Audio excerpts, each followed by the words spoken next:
Well, hi there. This is a investigative report on the Lancet's article, Considerations in Boosting COVID-19 Vaccine Immune Responses. Now, this report was a part of a news program that came up on the first recommended news section of the Explore part of YouTube. Man, there's a lot of sections in there, but that's where I found it. There was a report that was going on about this, and the anchors itself and how they reported it I had major issue with, so I decided to investigate a little bit into it on my own. And this is only a 4-page document, and it is available to find on the Lancet's website, and I'll include some links if you're watching this in the video format. If you're watching it on the stream, then I don't know what to tell you. Google it. But there's a lot of like weird cheesiness to it, and I'm very skeptical about the results of this and what the people are going for. Now, I've only gone through 4 of its, 18 sources. And of those 4, the first one I deemed irrelevant to actual studies, since it's just staging the question and how they're using it. So this is really going to be us going over these first 7 references, as well as just the first page of this document, down to the end of this paragraph here. Because if I don't set limits like that, we are going to be here forever, because it took me 50 minutes to go through the first 4, and it's probably going to be even longer this time, since I actually know a bit more about what I'm talking about. So, without any further ado, let's start reading the report, and we'll get into each of the studies as we go. We will not be going into any studies referenced within the studies unless something is suspicious within it, because I honestly just don't have forever. I have gone through the first 4 of this one, and studies often reference each other, and that's a very, very long rabbit hole that I may someday go down, but not for this article. So, considerations in boosting COVID-19 vaccine immune responses.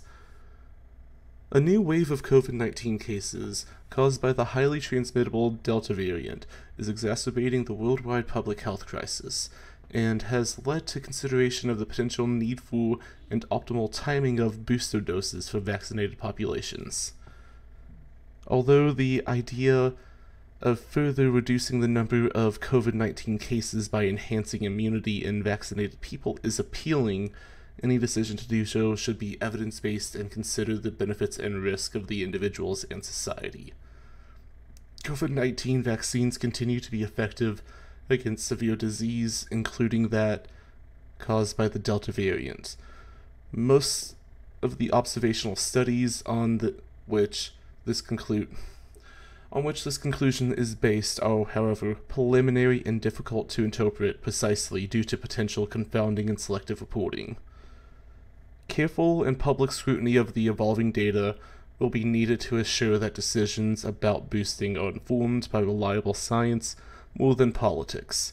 Even if boosting were effectively shown to decrease the medium-term risk of serious disease, current vaccine supplies could save more lives if used in previously unvaccinated populations than if used as boosters in vaccinated populations.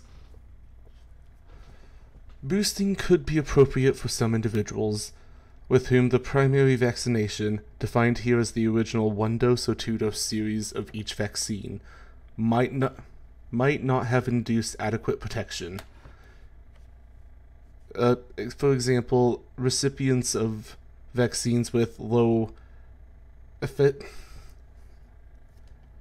just pulling out of this real quick, that word is a word that despite how many times I've seen it in this report, which they use it a lot, I'm gonna go with efficiency, even though I don't believe that's how it's pronounced, but that keeps tripping me up, so we're just gonna go with efficiency. Recipients of vaccines with low efficiency are those who are immunocompromised, although people who did not respond robustly to the primary vaccination might also not respond well to the booster. It is not known whether such immunocompromised individuals receive more benefit from an additional dose of the same vaccine or of a different vaccine that might complement the primary immune response. Okay, so we have our little 2 footnote here. That means that let's go into the second reference. And let's condense down what this paragraph is saying to the context of what it's linking.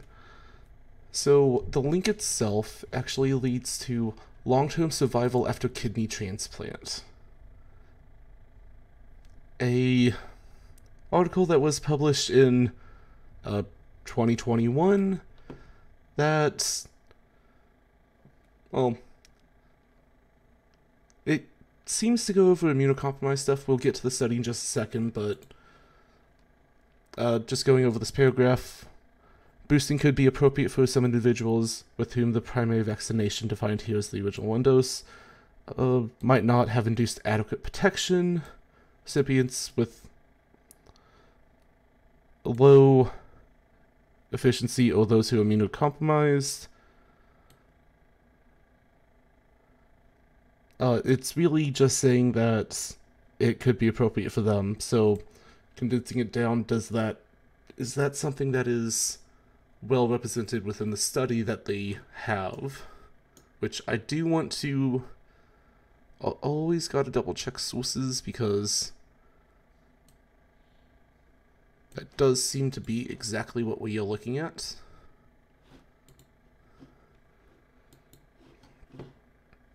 But just in case, let's grab this little line here. Yep. Okay. Always good to double check. So, long-term survival after kidney transplantation. The survival advantages of transplantation over long-term dialysis are generally well described, provided a given patient with end-stage kidney disease is deemed a candidate for a transplant. As of December 2018, in the United States,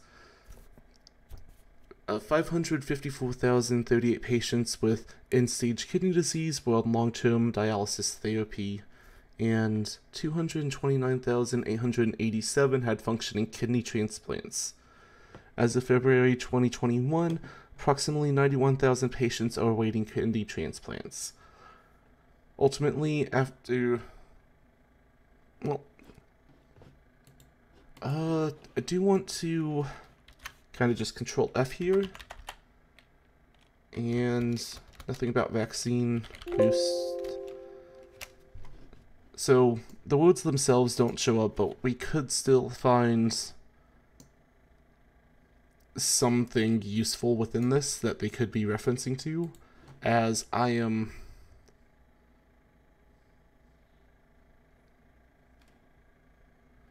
3 doses of an mRNA COVID-19 vaccine in a solid organ transplant.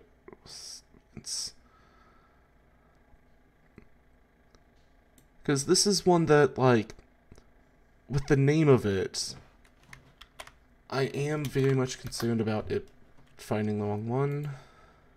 Is this it?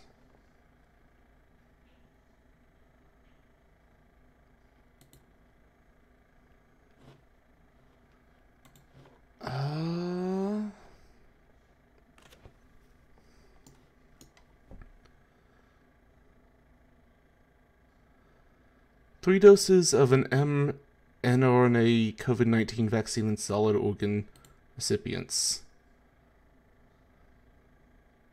Prevalence of anti-SARS-CoV-2 antibodies.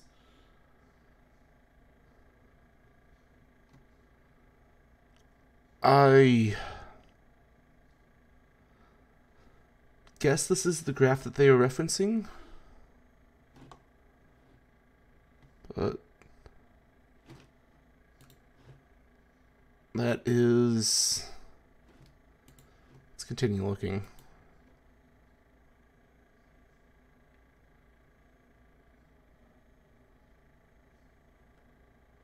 Okay, here we go.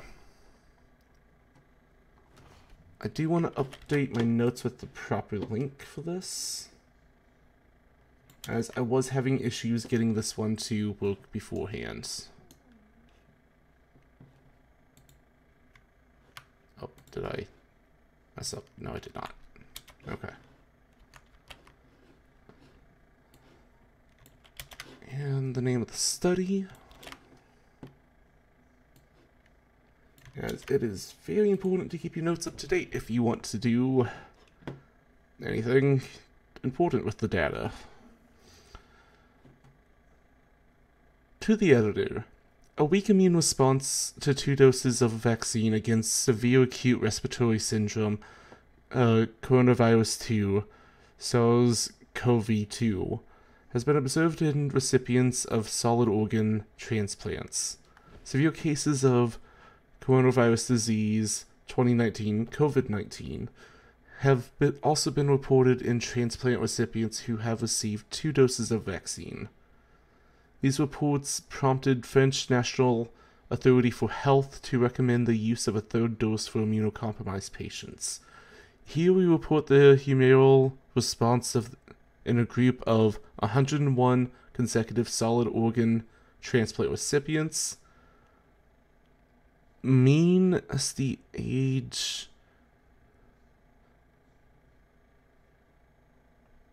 So people were around 58 years old, with 69% of the tested were men who were given 3 doses of messenger RNA vaccine, the Pfizer one. The group included 78 kidney transplant recipients, 12 liver transplant recipients, 8 lung transplant recipients, a heart, and 3 pancreas transplant recipients. The first 2 doses were given 1 month apart. The 3rd dose was administered 61 plus 1 day after the 2nd dose.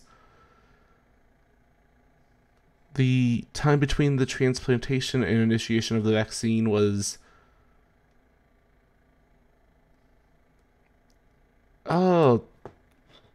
years, but we have handy dandy calculators for that, so let's just throw this up on screen, divide by 12, around 8 years. So let's go ahead and add what we know about this in our notes.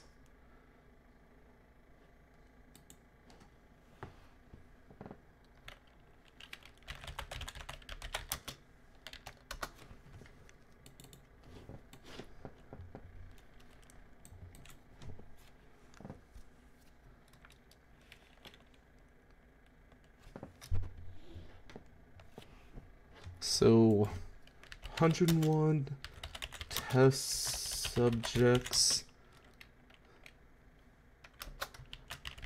around age 58,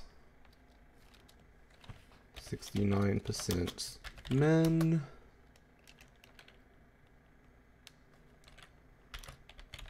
mostly kidney transplants, along with liver, lung, and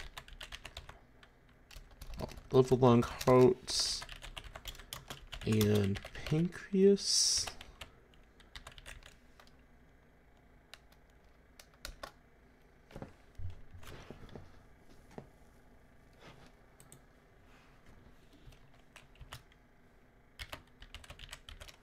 Average 8 years since transplant.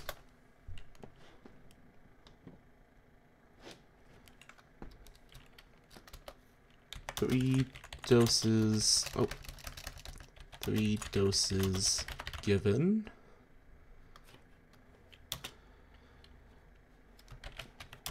One month, then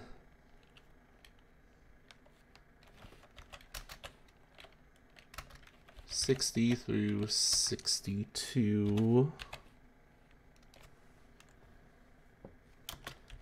days later. Alright, and that's what we got so far. Immunosuppression was due to the use of glucocorticoid. Nope, just gonna.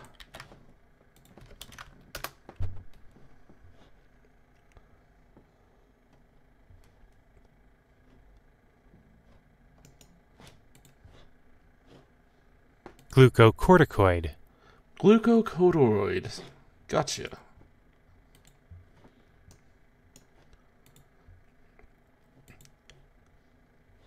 Glucocorticoids are a class of corticosteroids, which are a class of steroid hormones. They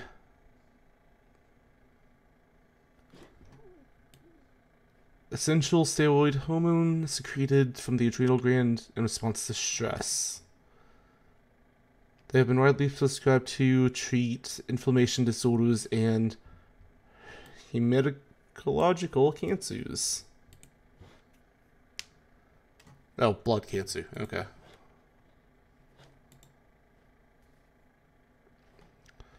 Immunosuppression was due to the use of... Let's make sure that we put in the actual 87% had immunosuppression due to glucocorticoid.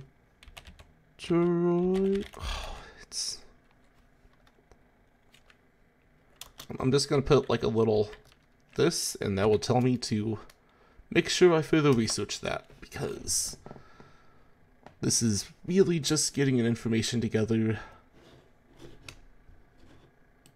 kind of thing, and making sure that I have as much data as I need to fully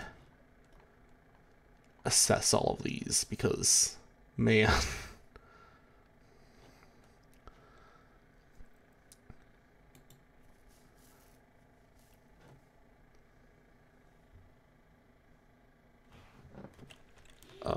So 79%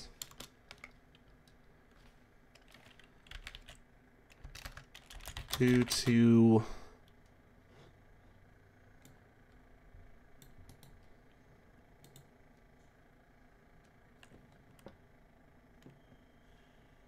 okay. So the exact causes in our case is not that important, but we are going to make a note of each of them, but we're not going to bother with percentages. But we are going to put immunosuppression caused by various sources. Glucocorticoids. These inhibitors.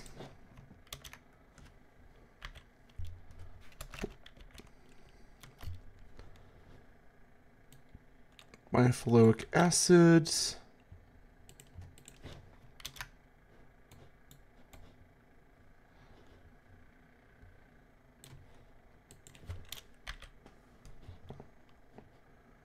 Mammalian target of rapamycin inhibitors.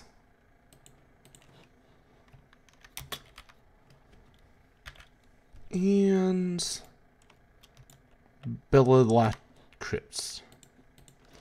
But overall, I think what's important for all purposes is that it's of various causes.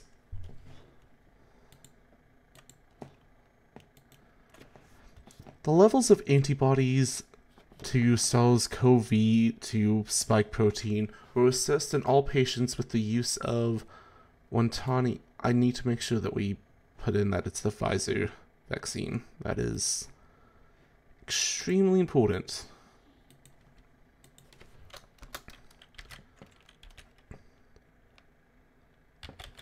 Pfizer BioNTech vaccine. Now, is this the same one that is in current use?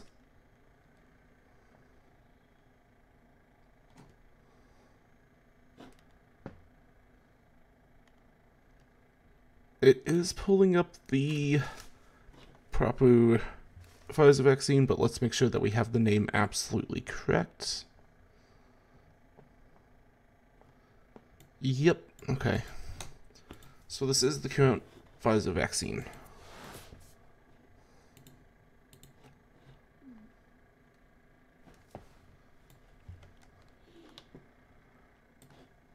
Alright, continuing on. Levels of antibodies to SARS-CoV-2 spike protein were assessed in all patients with the use of Wantani enzyme-linked immunosorbent assay, Beijing Wanti Biological Pharmacy Enterprise. Okay, so that's just telling us how it was measured. Antibody titers are expressed as a ratio of the sample size signal to a collaborator assigned cutoff signal, the signal to cutoff ratio, according to French law. Because this was an anonymous retrospective study, institutional review, board approved, was not required. Okay, so that's just covering their asses in. It's okay to do this. The prevalence of anti-SARS-CoV-2 antibodies was 0%. 95 confidence interval before the first dose, 4% before the second dose, 40% before the third, and 68%. So what this study is telling us, let's make sure that to read through to get it all, but it seems that it is saying the third dose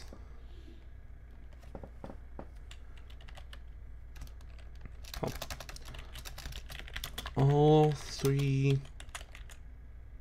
doses increased antibodies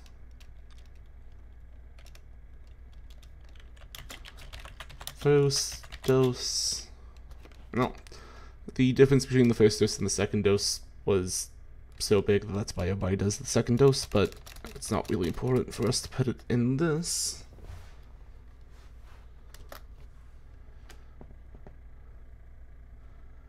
Actually, we should still have the percentages.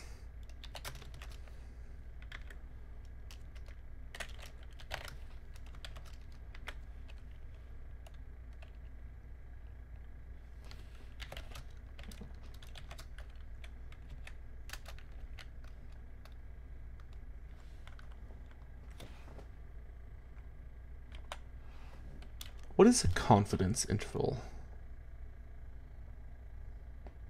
Oh, that's just how prevalence of SARS antibody was 0% before. So I guess it's how likely it was to hit them. But the percentages themselves I'm a little bit confused about, but what it seems to be showing is that it's just... Because that's the thing about being a non-scientist looking into scientific studies is there's going to be some stuff you don't understand and you kind of have to accept it. From what we can tell from here is that it was still an increase. Let's put it like this.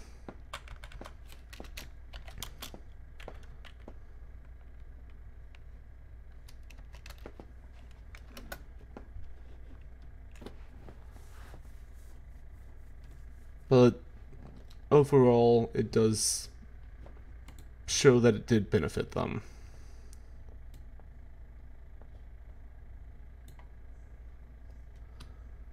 All right, back to the original study.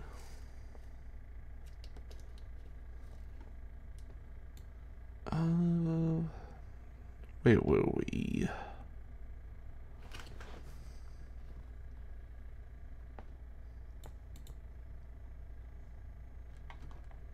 Wrong page. Here we go.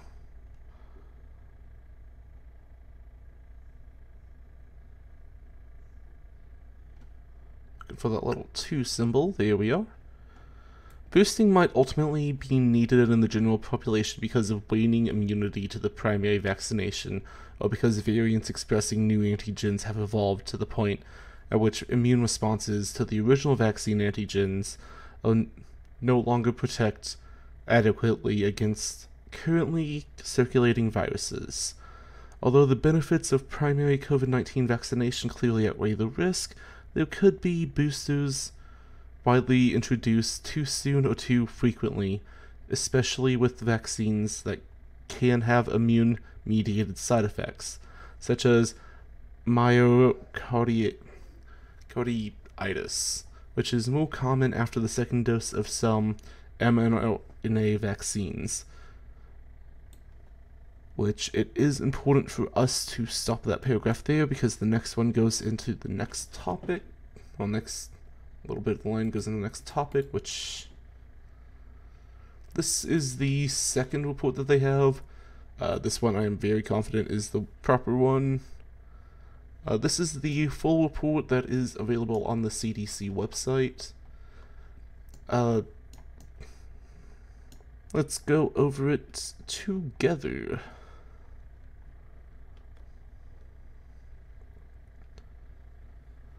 In December 2020, the Food and Drug Administration, FDA, issued emergency use authorizations for Pfizer-BioNTech vaccine and Moderna. The Advisory Committee on Immunization Practices issued interim recommendations for persons aged greater than or equal to 16 and 18 years respectively. In May 2021, FDA expanded the emergency use authorizations for Pfizer-BioNTech COVID-19 vaccine to include adolescents aged 12 through 15. And ACIP to... Okay, that's just a introductory statement. What we really need is...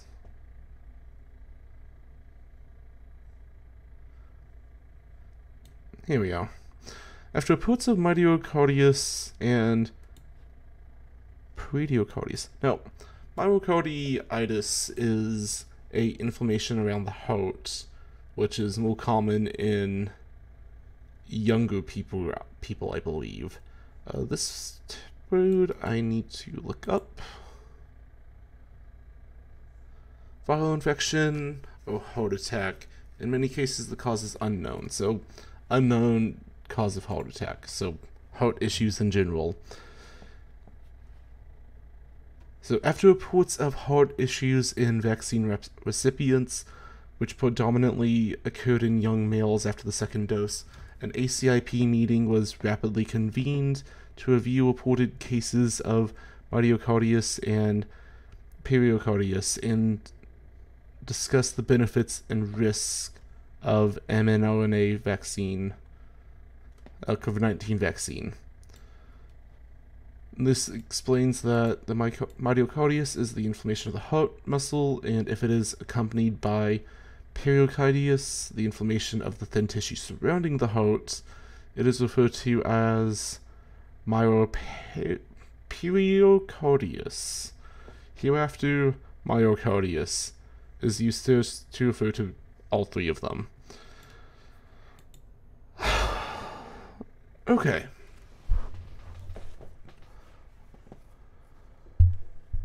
Oh, the joys of reading some of these. It's good that they have like a little introduction for that, but man, they drag on sometimes. On June 23rd, 2021, after reviewing available evidence including that for the risk of myocarditis, the ACIP determined the benefits for using mRNA vaccines under the FDA's EUA clearly outweighs the risk in all populations, including adolescents and young adults. The EUA has been modified to include information on myocarditis after the receipt of mRNA COVID-19 vaccines.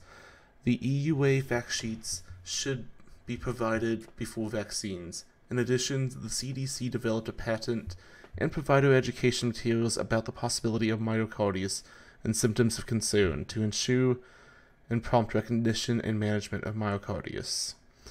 Since June 2020, the ACIP convened 15 public meetings to review data on COVID-19 epidemiology and the use of COVID-19 vaccines.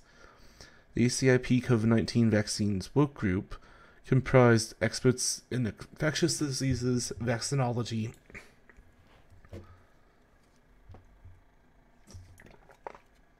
I need a drink.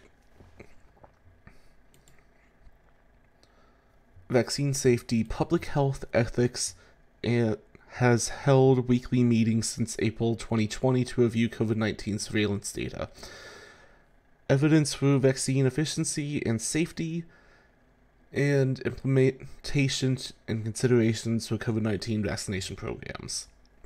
After reports of myocarditis, the work group met twice to review clinical trial and post-authorization safety for myocarditis after the receipt of mRNA COVID-19 vaccines.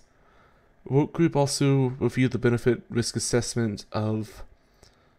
This is continuing on with what they're going over, which is beautiful and lovely. But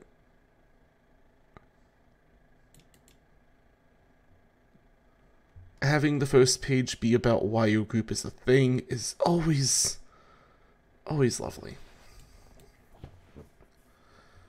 After reports of myocarditis, the work group met twice to review the clinical trial and post-authorization safety of myocarditis after the receipt of mRNA COVID-19 vaccines. The work group also reviewed benefit-risk assessment of myocarditis events after the receipt of mRNA COVID-19 vaccines, considering recent epidemiology of COVID-19, the sequelae of COVID-19, including myocarditis and multi-system inflammatory syndrome in children. The ACIP COVID-19 vaccine safety technical work group, comprising independent vaccine safety expert consultants, had also reviewed safety data on myocarditis after the receipt of mRNA COVID-19 vaccines at its weekly meetings. The findings of the VAST and the ACIP. God. I hate how many abbreviations these people use. The finding of VAST and the ACIP COVID-19 vaccine work group's assessments, including a summary of the data reviewed, were presented to the ACIP during its meeting on June 23rd, 2021. Myocarditis typically occurs more commonly in males than in females. Incidence is the highest among infants and adolescents and young adults. The clinical presentation and severity of myocarditis vary among patients. Symptoms typically include chest pain, dyspnea, which... Let's make sure I have that clear. Shortness of breath that isn't due to underlying disease. So breathing problems, chest pains, or palpitations, although other symptoms might be present, especially in younger children. Diagnostic evaluation might reveal an elevated troponin level or abnormal findings in electrocardiogram or echocardiogram, cardiac magnetic resonance imaging, Supportive therapy is a mainstay of treatment, with targeted cardiac medications or interventions as needed. Current guidelines from American Heart Association and American College of Cardiology recommend exercise restriction until the heart recovers. As of June 11, 2021, approximately 296 million doses of mRNA COVID-19 vaccines have been administered in the United States, with 52 million administered in persons aged 12 through 29 years of age. Of these, 30 million were first and 22 million were second doses.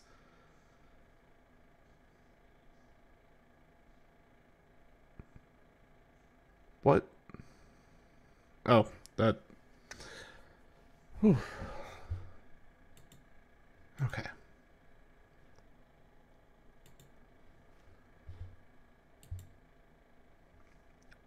Sometimes you read some numbers and it just needs a second to process. Okay. Within Vaccine Adverse Event Reporting System, VAERS, National Safety Passive Monitoring System, 1,226 reports of myocarditis after mRNA vaccines were received during December 29th, 2020 through June 11th, 2021. Among persons with reported myocarditis after mRNA vaccines, median age was 26 years. Range from 12 through 94 years.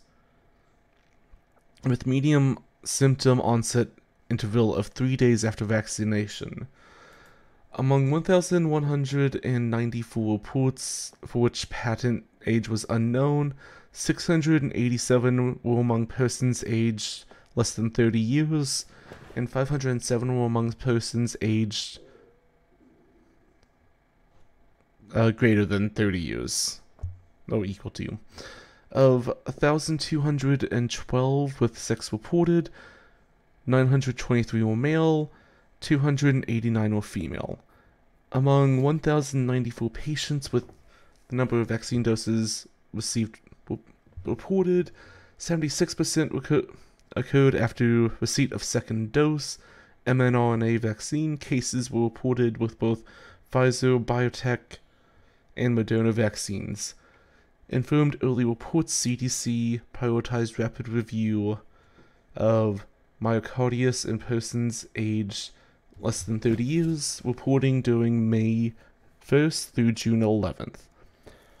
The 484 patient records in the subset were evaluated by physicians in the CDC, and several reports were also reviewed in clinical immunization safety assessment project investigations, including cardiologists. At the time of the report, 323 of these 484 cases were determined to meet the CDC's case definitions for myocarditis, and they lied to me. They said they were going to use one term for all three of them. Myocarditis, pericarditis, or myopericarditis by the provider interview or medical record review. This is table 1.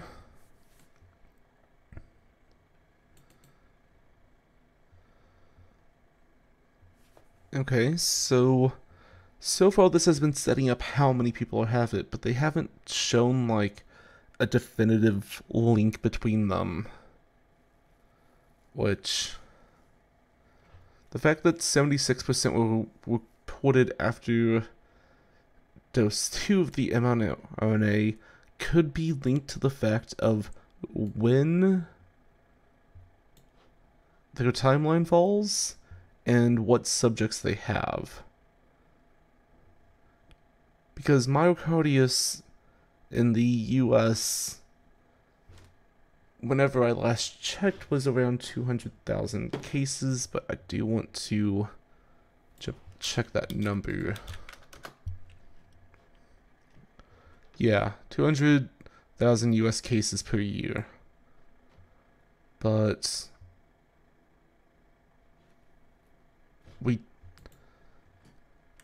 I'm not sure why they are saying it's linked in this.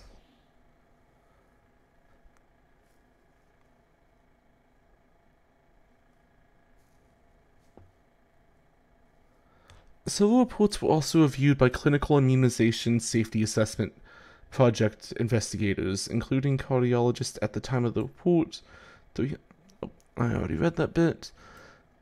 Median age of these 323 patients meeting the CDC's case definitions were of 19 years of age. 291 were male, 32 were female. Median interval from vaccination symptom onset was 2 days. Oh. 92% of patients experienced an onset of symptoms within 7 days of vaccination. Of the 323 persons meeting CDC's case definitions, 309, 96% were hospitalized. Acute clinical courses were generally mild. Among the 304 hospitalization patients with known clinical outcomes, 95% were discharged at time of review, and none had died. Okay. So that's reference 2. We need to open up a new document for reference 3.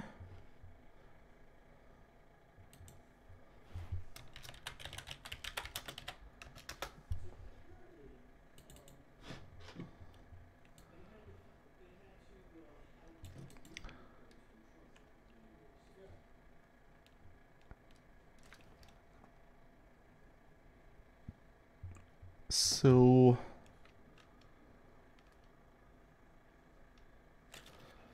323. Oh.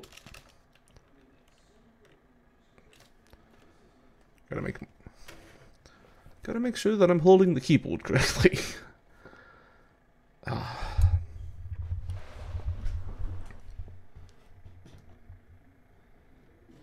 Also had to scroll up just a little bit so I could see the name, so I can make sure I spell it correctly, because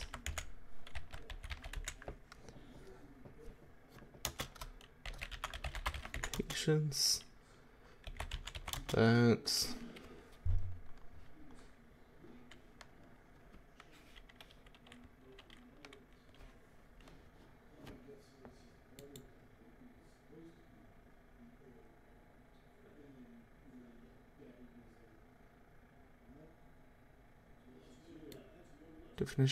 case definitions for those by provider, interview, or medical record.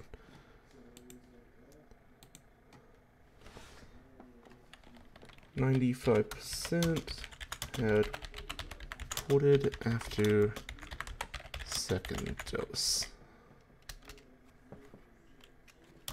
Within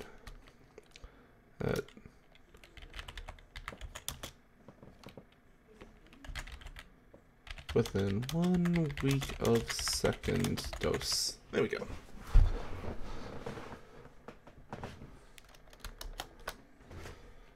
$291 male, 32 female.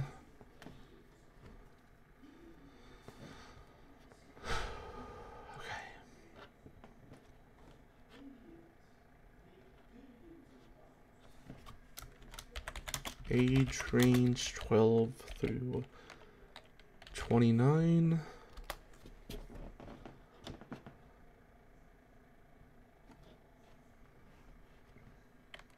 $309, 96% hospitalized.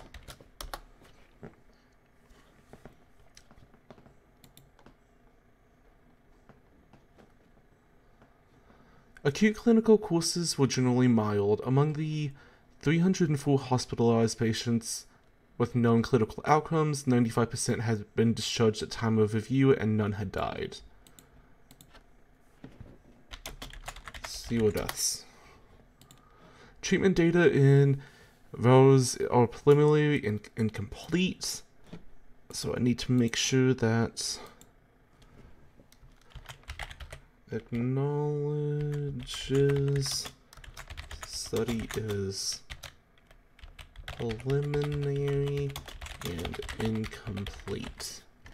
However, many patients have experienced resolution of symptoms with conservative treatments such as the receipt of non-steroidal anti-inflammatory drugs follow-up is ongoing to identify and understand longer-term outcomes after myocarditis occurring after COVID-19 vaccination. Using myocarditis cases reported to those with an onset of 7 days after dose 2 of mRNA vaccine, crude reporting rates using confirmed and unconfirmed cases per million second dose recipients were calculated using national COVID-19 vaccine administration data as of June 11th, 2021. Myocarditis reporting rates were 40.6 cases per million doses of mRNA COVID-19 vaccines administered to males aged 12 through 29, and 2.4 per million second doses for males aged greater than 30.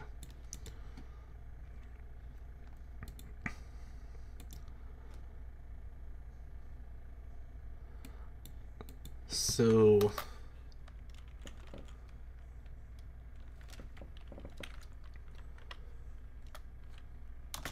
let's make sure.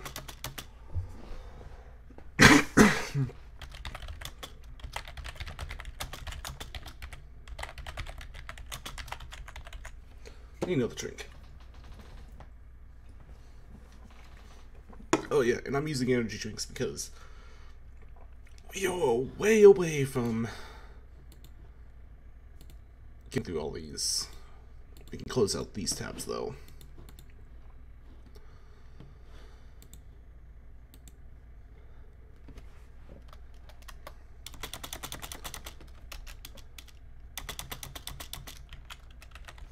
Okay, so for age 12 through 29, 40.6 cases per million.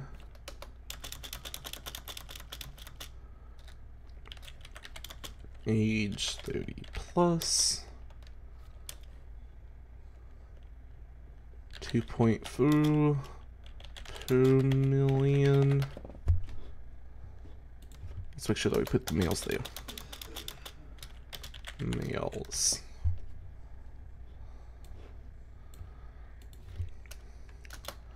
One, two, three, four, five, six, seven. Females.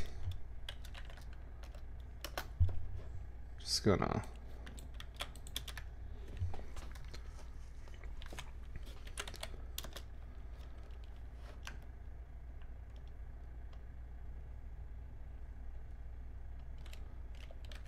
through 29 was 4.2.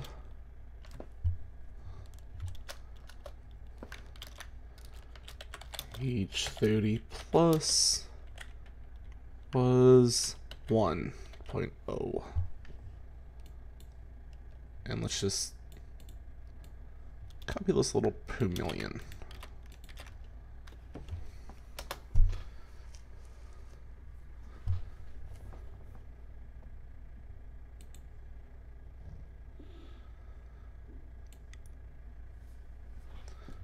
mRNA COVID-19 vaccines administered to males aged 12 through 29 years and just read that bit. The highest rates were reported among males aged 12 through 17 years and those aged 18 through 24. So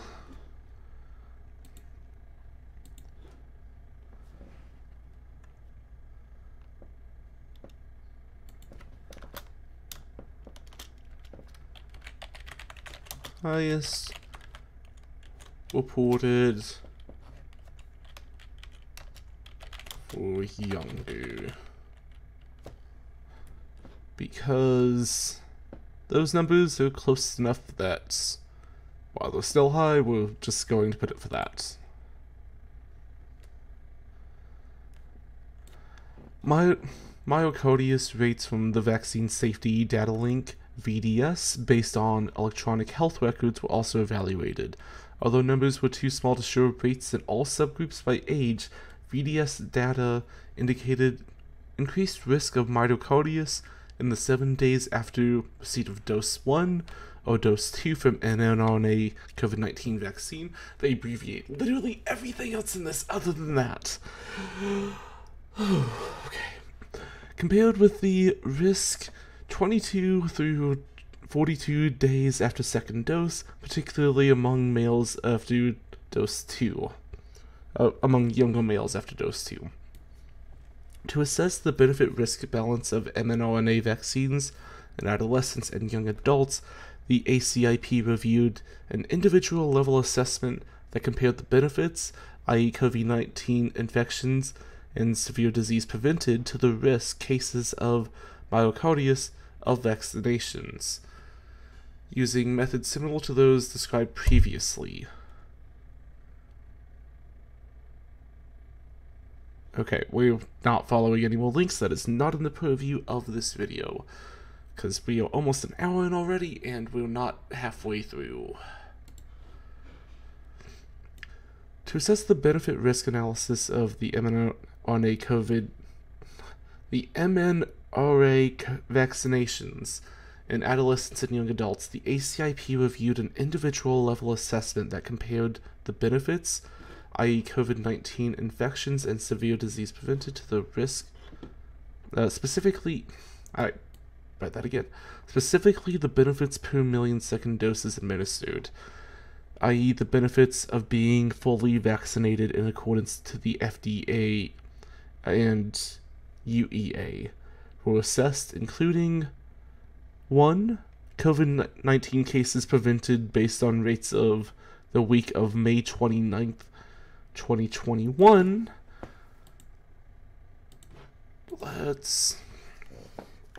Okay, so using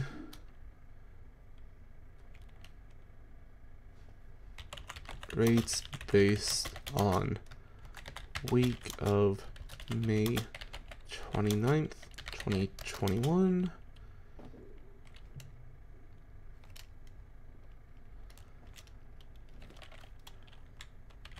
The following assessment was made.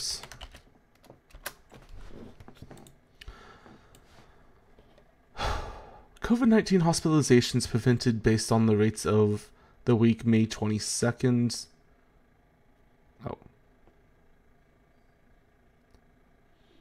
COVID-19 cases prevented based on that week. Hospitalizations based off the week before.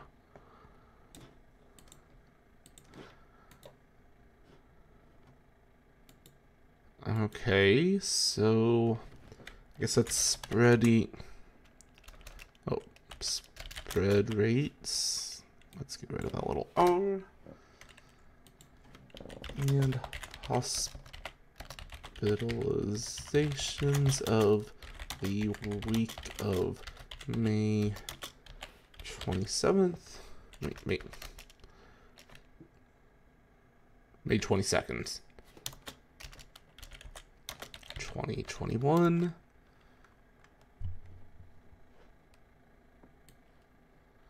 We don't need to put the following assessment was made. We just have that.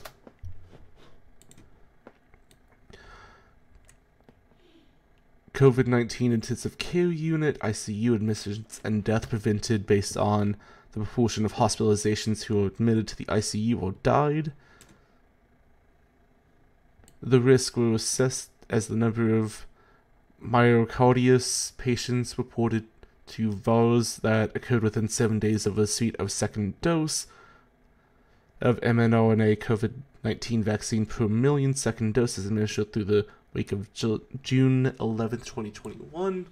So something that I kind of want to grab right here is that this study is only referencing actually, we already have it here, but that is a very important line that it is only studying within the first week.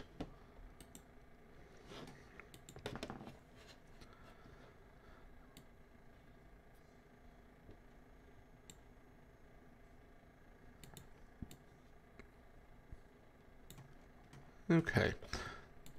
The benefit risk analysis was stratified by age group and sex. The analysis assumed that 95% of vaccine effectiveness of 2 doses of mRNA COVID-19 vaccine in preventing COVID-19 cases and hospitalizations, assessed outcomes for a 120-day period. The 120-day period was selected because, 1, there was no alternative vaccine options currently for persons aged less than 18 years and are expected to be available during this period. And 2, inputs regarding community transmission have high uncertainty beyond this period. So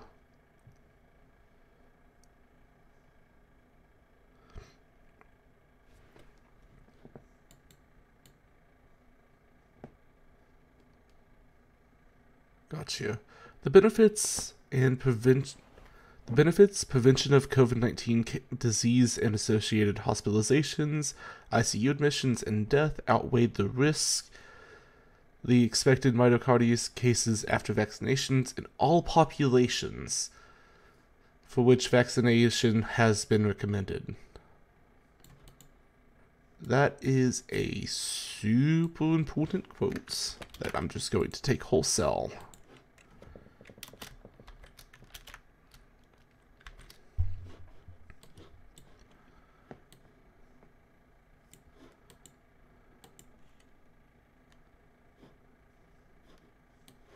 Because that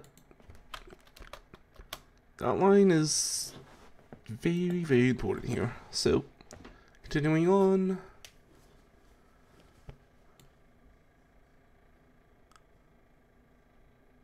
However, the balance of benefits and risk varied by age and sex because cases of myocarditis were primarily identified among males aged less than 30 years. The risk of poor outcomes related to COVID-19 increased with age.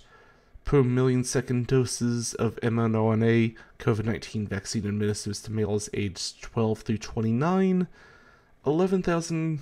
Oh, I believe they have a handy... Yeah, this is the chart for this.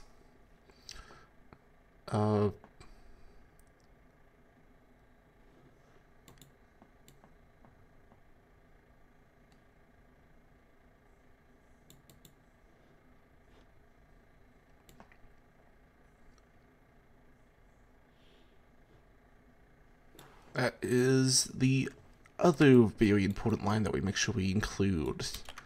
Among males aged less than 30 years, 15,300 COVID-19 cases, 4,598 hospitalizations, 1,242 ICU admissions, and 700 deaths could be prevented, compared to the 3 to 4 expected myocarditis cases after COVID-19 vaccination.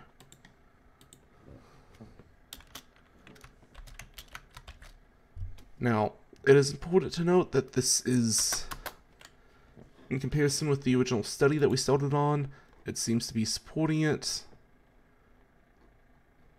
And thankfully, I believe we are close to being done with this particular one.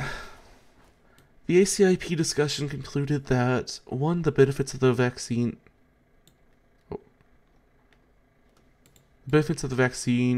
in all recommended age groups with the mRNA COVID-19 vaccine clearly outweighed the risk of vaccination, including the risk of myocarditis after vaccination.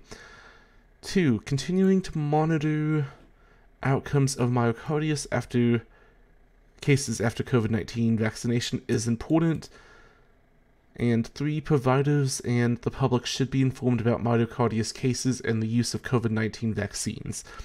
Based on the ACIP's conclusion regarding the benefit-risk assessment on June 23, 2021, COVID-19 vaccination continues to be recommended for all persons aged greater than or equal to 12 years under the FDA's EUA.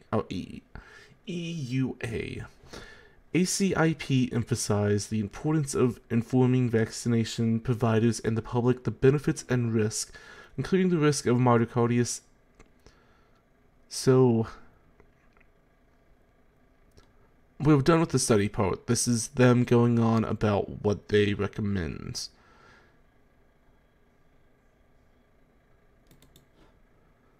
But we have the important facts before us. So I believe we're done with the study.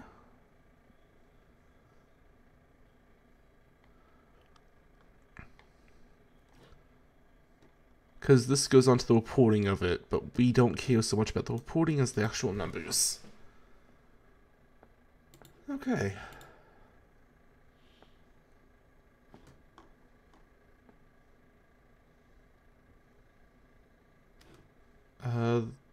This was completely the wrong one, so...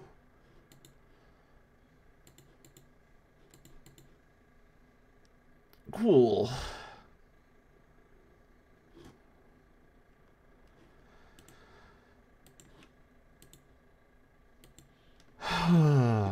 And now we're down to having reference 3 done. Let's just start back at the beginning of this paragraph to make sure that what we found is supported by what is found here. Although the benefits of primary COVID-19 vaccination clearly outweighs the risk, there could be risk if boosters are widely introduced too soon or too frequently, especially with vaccines that can have immune-mediated side effects, such as myocarditis, which is more common after the second dose of some mRNA vaccines, which, based off of the study that was supplied, is a supported statement, or Guillain-Barré syndrome, which has been associated with adenovirus vectored COVID-19 vaccines. Now, this one is the one that made me want to go into this, because as the statement of WHO Global Advisory Committee on the Vaccine Safety, or GACVIUS, if you want to be fancy, COVID-19 Subcommittee on the reports of the Guillain-Barré syndrome following the adeno-vector COVID-19 vaccines. We're going to go over the entire thing, but the most important thing that I took away from this is, starting here, based on careful scientific review of available information, GACVS subcommittee came to the following conclusions and recommendations. Rare cases of GBS have been reported following vaccinations with adenovirus vector COVID-19 vaccines. Increased reports of GBS have not been observed following the mRNA COVID-19 vaccines. So, I believe that the mRNA are the ones that is widely used here, but I do want to know which ones are the adeno-vector COVID-19 vaccines, because I did not actually go into that much.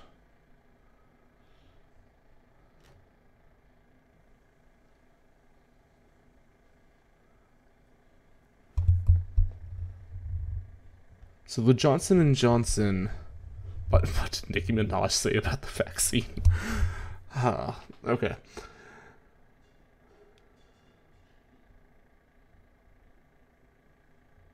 Now...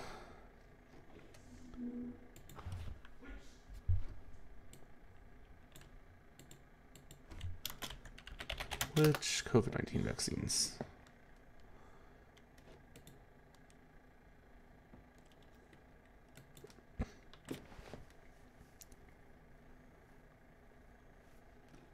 I do want to go over what GBS actually is, but in the short of it, which I believe that they have it in here, they don't have the exact definition I was going for, but it's basically a, like, autoimmune thing where it starts eating away at your nervous system.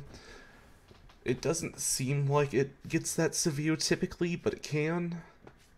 That's just based off of my very basic research into the topic. Okay.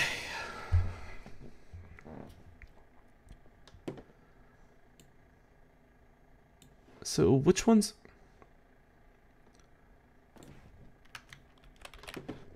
Well, the eminent vote.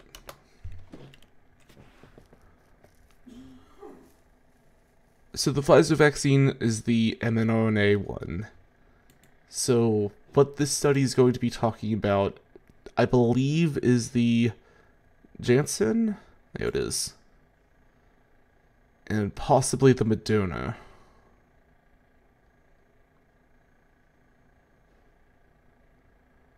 But I do want to very much highlight that for the Pfizer, there has been no increased reports for GPS involving that. So let's actually read over the entire thing. It's 1,021 words, and it says it's a 4-minute read time, but whenever you're me and you need to actually Google a lot of things to make sure that you have everything fully figured out, we might take a little bit longer. On the 13th and 20th July 2021, the COVID-19 subcommittee of the WHO Global Advisory Committee on Vaccine Safety, GACVIS, met virtually to discuss the rare reports of Guillain-Barré syndrome, GBS, following vaccination with the Janssen and AstraZeneca COVID-19 vaccines. Now, I believe this one is in the EU. British-Swedish multinational pharmaceutical biotech company. I don't believe that this one is one of the ones that's the CDC has a list. Because largely here we're focused on what's happening in the US, because I know that there's a lot of stuff that's coming out of the Middle East, there's a lot of stuff that's going on in China, there's a lot of stuff that's coming from everywhere, but we need to narrow our focus to a certain extent to get anything done in this, because while I am going into the research of this, we cannot go over every single possibility here. I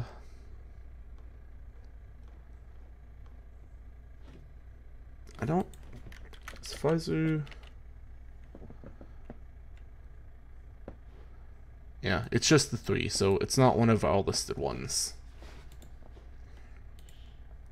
Both vaccines use an adenovirus platform as their backbone. GBS is a rare immune disorder that results in muscle weakness, pain, or numbness, and in more severe cases, paralysis. GBS could result from different causes, including infections, and occurs more frequently in males and persons over 50 years old. Cases may occur coincidentally following vaccination. For example, where cases of GPS have been observed following seasonal influenza vaccines and vaccines to protect against shingles, but it is not known if vaccines cause GBS. A systematic review and meta-analysis in 2011 estimated the background incidence for GPS is 0.8 through 1.9 per 100,000 in Europe and North America. For the COVID-19 vaccine manufactured in Europe, the AstraZeneca, the European Medicines Agency, EMA, Pharmacovigilance Risk Assessment Committee. Pharmacovigilance is a term that's used for making sure that vaccines are safe. It's just the study of making sure that vaccines are safe, from what I've read. Also known as PRAC, issued a statement on the 9th of July recommending the addition of a warning to raise the awareness of GBS following vaccination, although they could not confirm nor rule out the association with the vaccine. A total of 227 cases of GPS have been reported from the EU to the EMA with Vaxzevria by the 27th of June 2021, while around 51.4 million doses of Vaxzevria have been given out to people in the EU/EEA by the 20th of June 2021. For the Johnson & Johnson or Janssen COVID-19 vaccine. I need another drink. I've been reading for like an hour. Okay. Well, there goes one energy drink. Time to go on to the next one.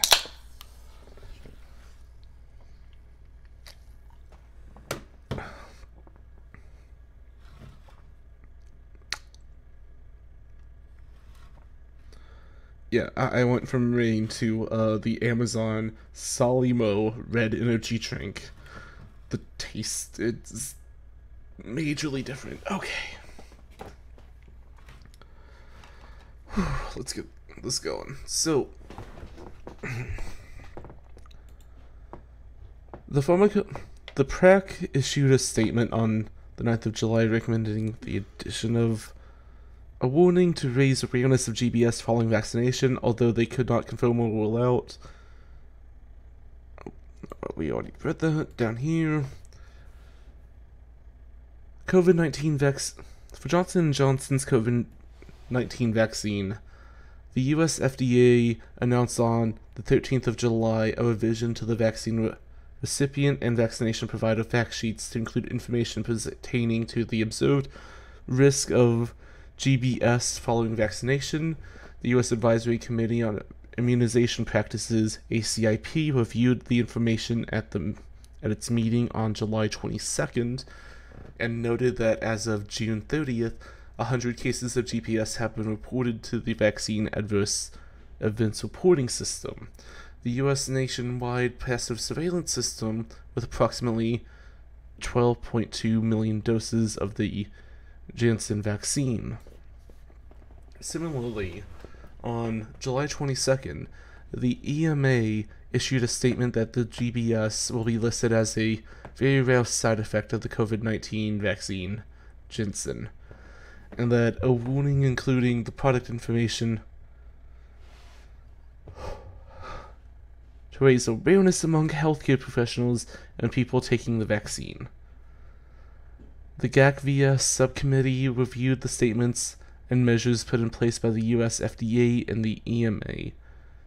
The subcommittee also reviewed the preliminary data from the Vigibase, the WHO global database of individual case safety reports, which indicated 164 unconfirmed cases of GBS in countries outside the European Union or the US for AstraZeneca and Vaxzevria and Covishield vaccines, which 14 unconfirmed cases of GPS were reported within 14 days, following 19.5 million doses, different brands of AstraZeneca vaccines from Central and South American countries. Based on careful scientific review of the currently available information, GAC-VS subcommittee came to the following conclusions and recommendations. Okay.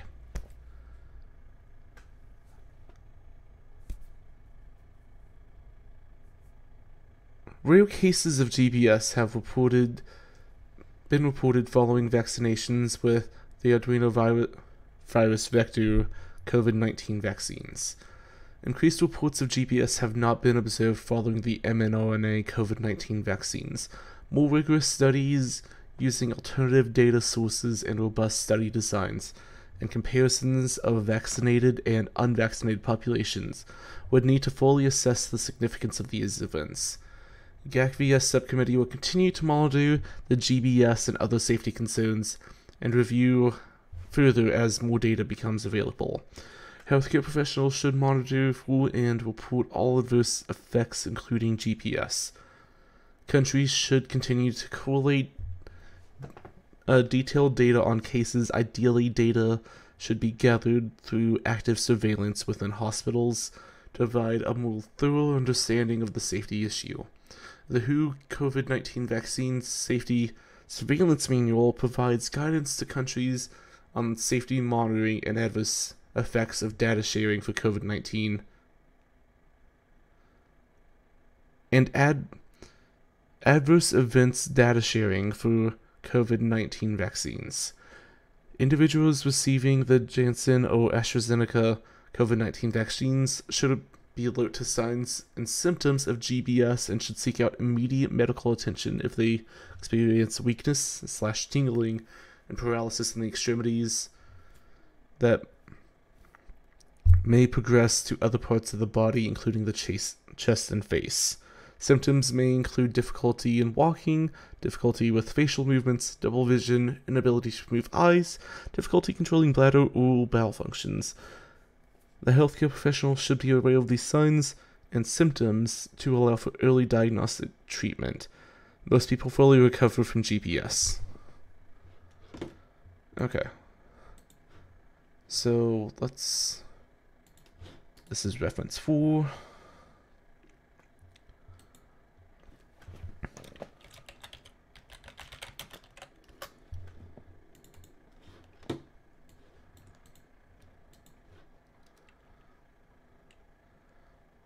So, what we really hear about here is from this section onwards, as this is what the subcommittee found.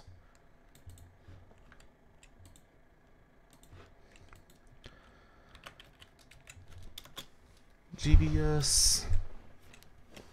Oh. Rare reports. Oh, rare cases of GBS. Now, the question I have here is how rare are these reports, because a part of this is that they never really give us numbers of the actual studies that they used to review these. Again, outside of the scope of this one, but if I do end up, this is something that has kind of been a question of mine because of who is doing this. I may end up looking into this later, but not right now.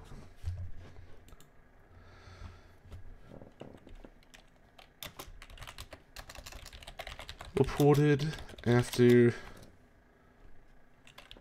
adrenovirus vector COVID-19 vaccines.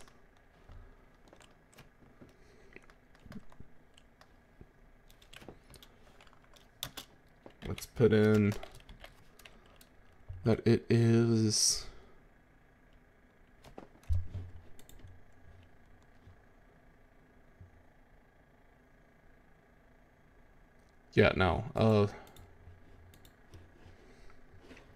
so that is the Janssen and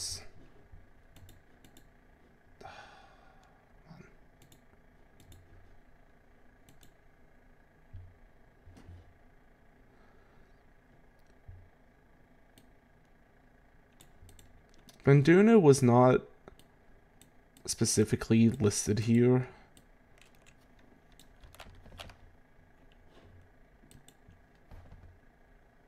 So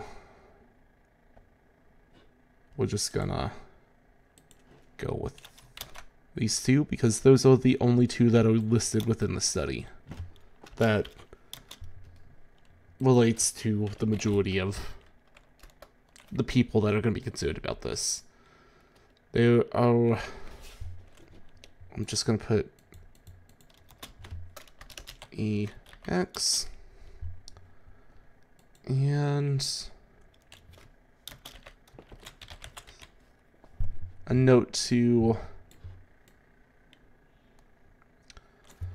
no, we're going to be fine leaving it there because I don't believe that, no, I gotta research that. I gotta know.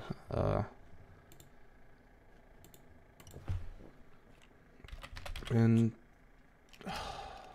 COVID-19 vaccines USA.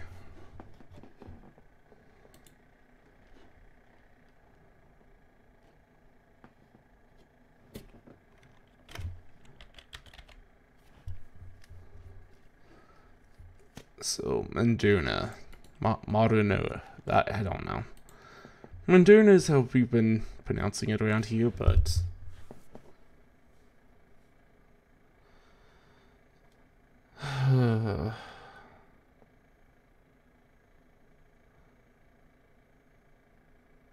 Yeah, Moderna is an mRNA one, so it is not going to be a part of the ones we are referencing.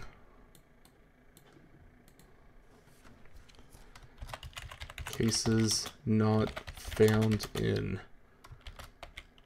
Moderna or Pfizer.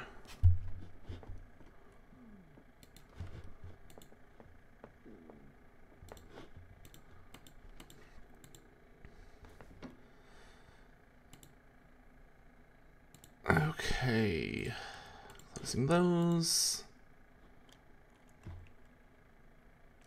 I believe we can close this one.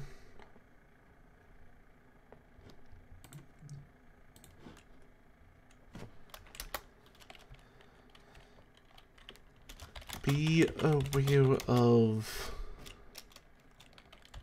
weakness / tingling and paralysis of extremities that may progress to chest and face.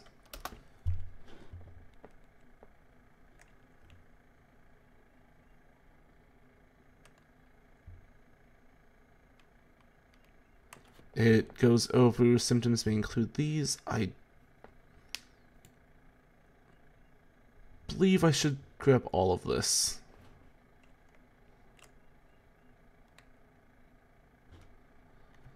I can cut out this middle sentence here, but I'll do that after I paste it.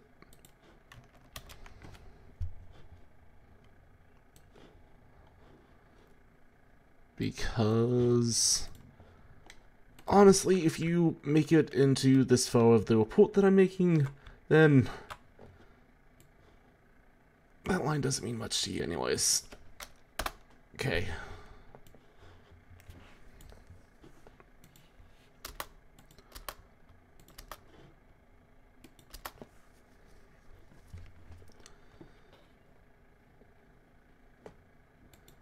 Though countries should always consider their individual pandemic circumstances and benefit-risk profiles, overall the subcommittee concludes that the potential benefits of the both Janssen and AstraZeneca COVID-19 vaccines continue to outweigh the potential risk of GPS, particularly given the increase in the more transmissible Delta variant.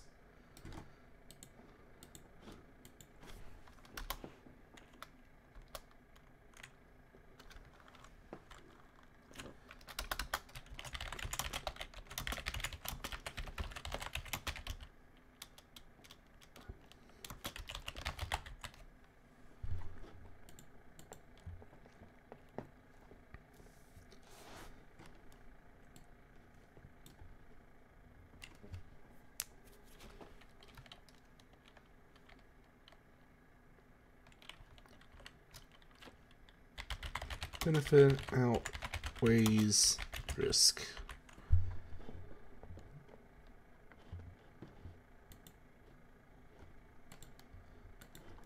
Okay, and then we go on to the references, but again, I would like to have a life eventually, so we're just going to close that out. If unnecessary boosting causes significant adverse reactions, there could be implications for vaccine acceptance that go beyond COVID-19 vaccines. Thus, widespread boosting should be undertaken only if there is clear evidence that it is appropriate.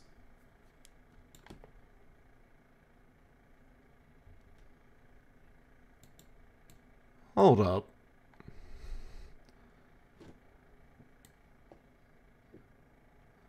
They are more worried about vaccine acceptance than they are the actual numbers.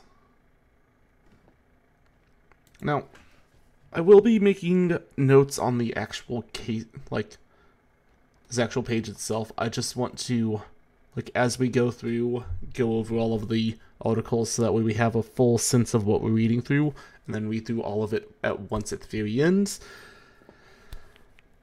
But that is a very sketchy statement that I am going to have to make a note about.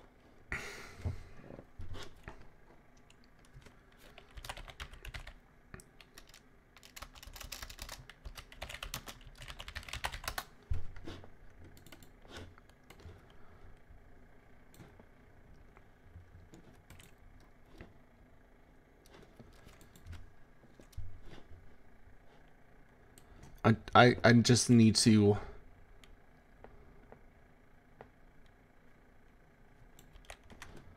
copy that, because that is a very important look into the mindset of what these people are thinking.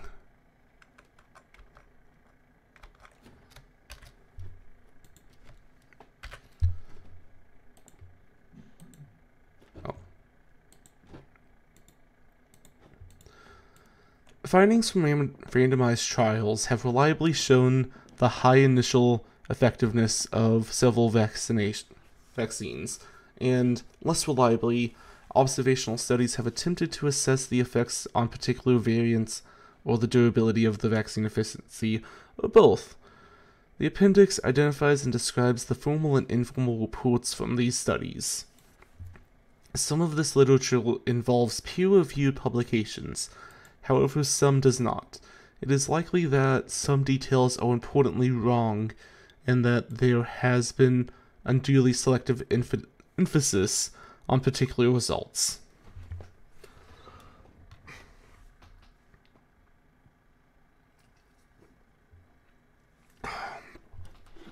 My voice is trying to die at this point.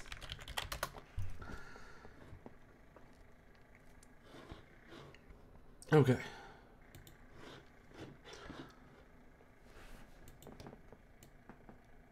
Together, however, these reports provide a partial yet useful snapshot of the changing situation. Some clear findings emerge. The figure surmises the reports that estimated vaccine efficiency separately for severe cases variously defined, and for any confirmed SARS-CoV-2 infection, plotting against the other. A consistent finding is that this vaccine efficiency is substantially greater than the severe disease than against. A consistent finding is that the vaccine efficiency is substantially greater against severe disease than any infection. In addition, the vaccination appears to be substantially protective against severe disease from all main viral variants, although the efficiency of most vaccines against symptomatic disease is somewhat less for the Delta variant than the Alpha variant. There is still a high vaccine efficiency against both symptomatic and severe diseases due to the Delta variant.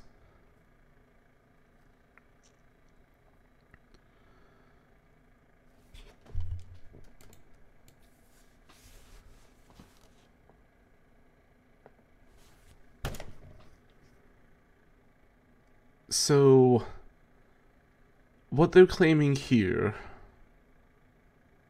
and unsourced, but I have been hearing this around, but it is important to note that this is an unsourced statement. A consistent finding that vaccine efficiency is substantially greater against severe disease than against any infection. That means that it's more about preventing the harsher side effects than the actual spread of it.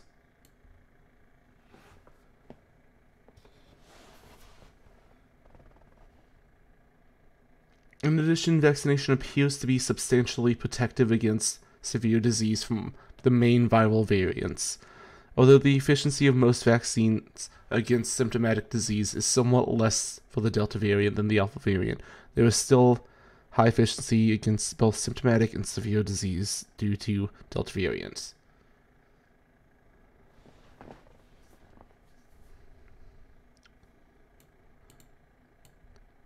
I just want to make sure that I'm using this word correctly. That's not something... Yeah, efficiency. Okay. Efficacy. Efficacy. I just don't like that word. That is an ugly word to me. Okay. It just doesn't look right. It doesn't sound right off the tongue. I'm just gonna go with...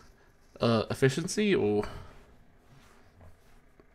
and hope that means correctly, because fuck it. against both symptomatic and severe disease due to the Delta variant. Current evidence does not, therefore, appear to show a need for boosting in general population, in which efficacy against severe disease remains high. Even if humoral immunity appears to wane, reductions in neutralizing antibody titerate do not necessarily predict reductions in the vaccine efficiency over time. Reductions in vaccine efficiency against mild disease do not necessarily predict reductions in the typically higher efficacy against severe disease. This effect could be because protection against severe disease is mediated not only by antibody responses, which might be relatively short-lived for some vaccines, but also by memory responses and cell-mediated immunity, which are generally longer-lived. Okay, source 5. That is SARS-CoV-2 mRNA vaccines induce persistent human germinal center responses. Cool.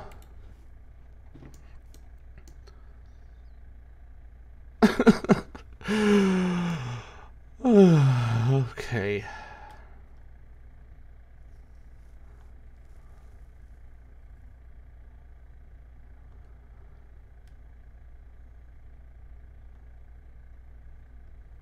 Oh, good. They go into the steps of these. I'm hoping I can skip some of that.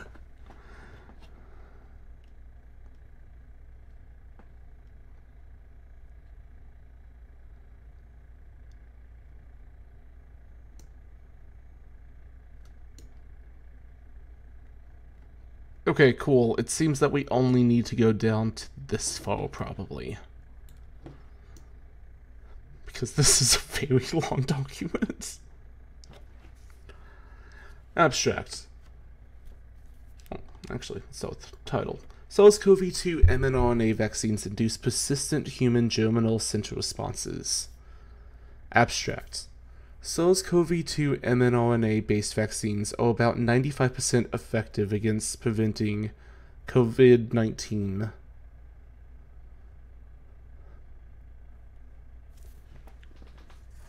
Oh, I need stretch. Okay. Oh, let's do that one again. SARS-CoV-2 mRNA vaccines induce persistent human germinal center responses. SARS-CoV-2 mRNA-based vaccines are about 95% effective in presenting COVID-19. The dynamics of the antibody-secreting plasmablast and germinal centers B cells induced by these vaccines in humans remain unclear. Here we examine the antigen-specific B cell responses in peripheral blood and draining lymph nodes in 14 individuals who have received 2 doses of the Pfizer. I believe that's the Pfizer vaccine that's widely available.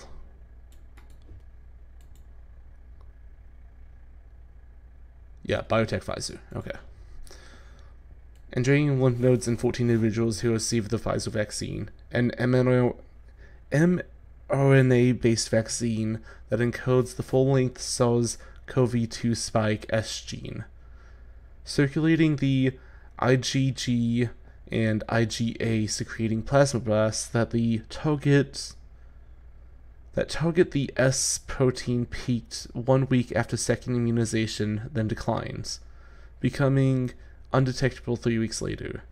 These plasmablast responses preceded maximal levels of serum anti-S binding, neutralizing antibodies to an early circulating SARS-CoV-2 strain as well as emerging variants, especially in individuals who have previously been infected with SARS-CoV-2,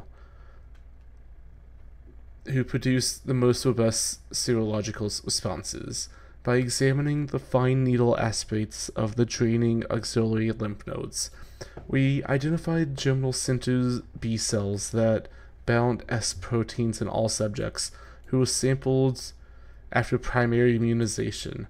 High frequencies of S-binding germinal center B cells and plasmablasts were sustained in these draining lymph nodes for at least 12 weeks after booster immunization.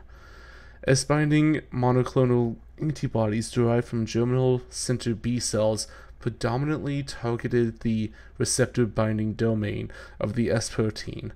Fewer clones bound to the N-terminal domain or to the epitopes shared with the S proteins. Human beta coronaviruses OC43 and HKU1. These latter cross-reactive B-cell clones had a higher level of somatic hypermutation as compared to those recognized only SARS-CoV-2 S protein, which suggests a memory B-cell origin. Our studies demonstrate that SARS-CoV-2 mRNA-based vaccination of humans induces a persistent germinal center B-cell response, which enables a generation of robust humoral immunity. I have some friends from medical school that I am very much going to ask for help when it comes to the main article of this, because fuck, that was tense. That was a okay.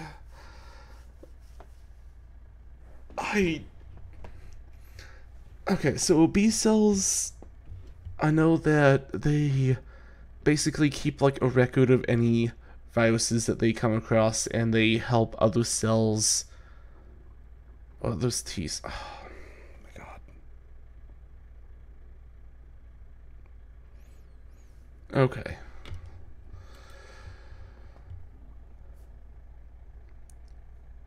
From what I can read of this, I think that it's going on about how long-term memory of the cells is what's doing it. Like, that that there's not a loss in effectiveness over time, but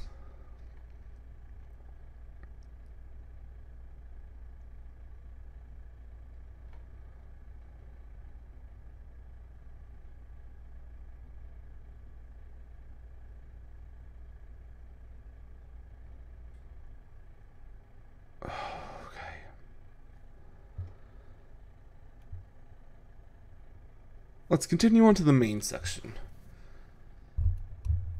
The concept of using mRNA as vaccines was introduced over 30 years ago. Key refinements that improve biological stability and translation capacity of exogenous mRNA enabled development of these molecules as vaccines.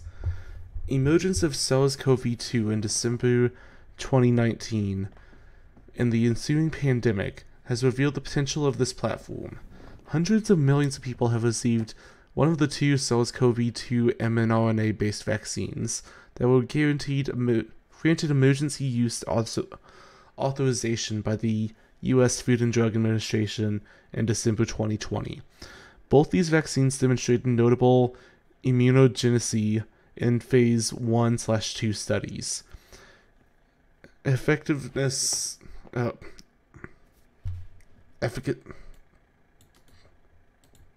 I'm just going to keep this tab open. Efficacy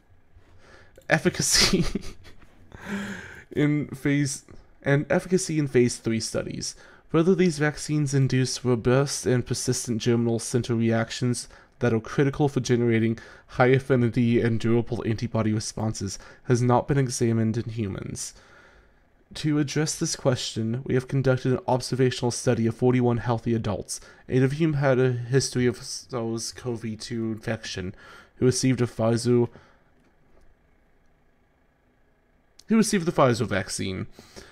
Blood samples were collected at a baseline and at 3 weeks pre-boost, 4, 5, 7, and 15 after the first immunization.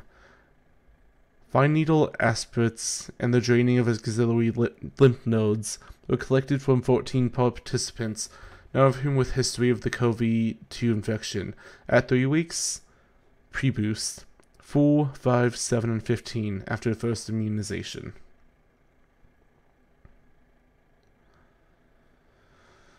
Okay.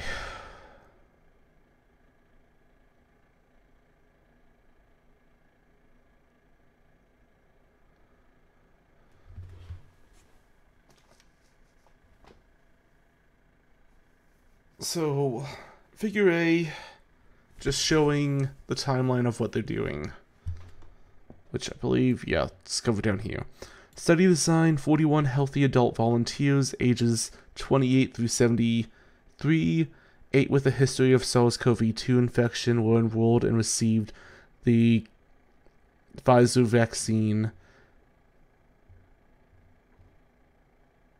Blood was collected before immunization at 3, 4, 5, 7, and 15 weeks after immunization.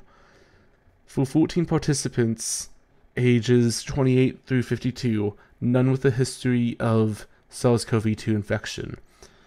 FNA of auxiliary lymph nodes.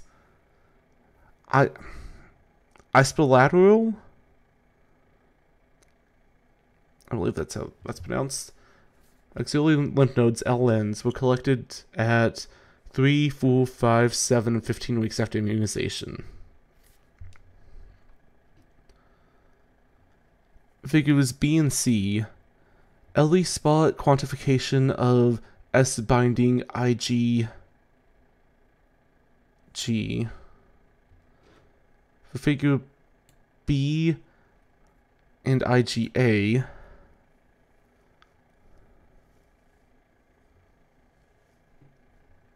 Okay.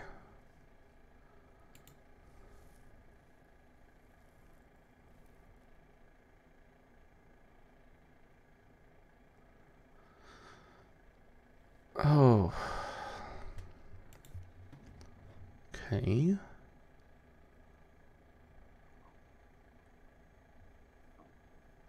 Like, personally, looking at this, I really don't think that 41 people is a good enough test size, but it is...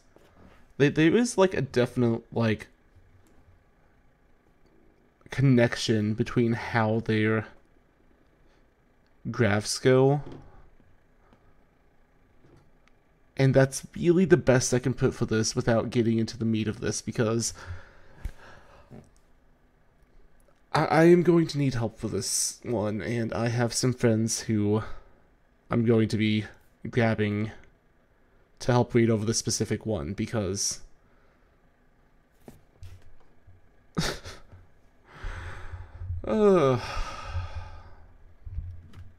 Alright. C. Secreting plasmablasts. PPs in blood at baseline. And at 3, 4, 5, and 7 weeks after immunization in participants without red and with black a history of SARS-CoV-2 infection.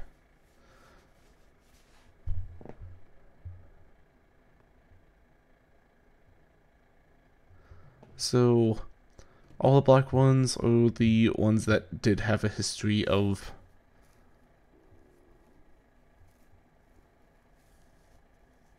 COVID infection, which... It's interesting how they leave off. I wonder if there's room for improvements on the current vaccination treatments based off of just that alone.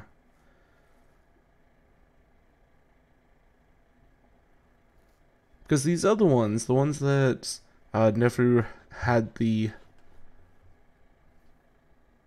were never exposed to it, it seems like it kind of like just drops here.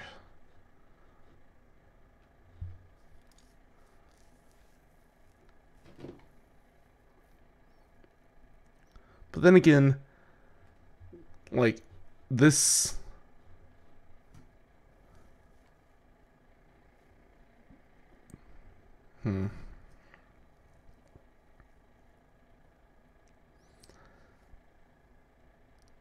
It's It's one of those that I thought this paper was dense. I thought that this had like so much to go over and learn about that it was rough. This is one of the most scientifically worded papers I have ever read, and I read a lot of papers. So, okay.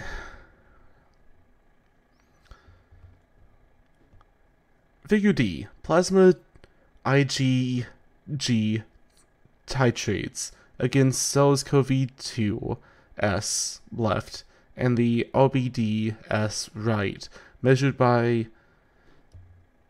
ELSA in participants without red and with black.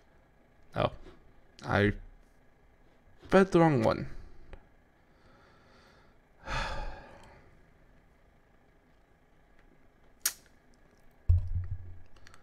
A history of SARS-CoV. So, I'm not going to go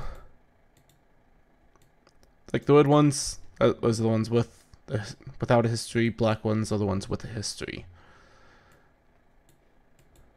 Dotted lines indicate the limits of detection. Symbols at each time point in D through B represent one sample, and 41. The results from one experiment performed in duplicate. So, same experiment run against all of the people. We use an enzyme-linked immune sorbent spot. Okay. All of this is important, but I do need to...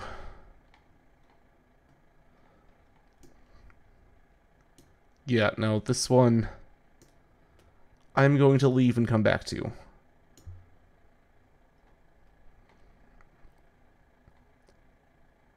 But from what I can tell from the study is that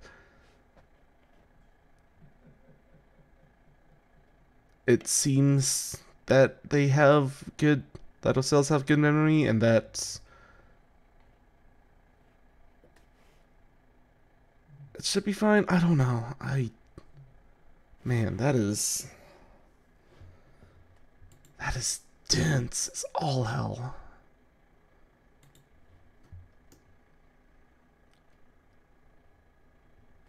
Okay.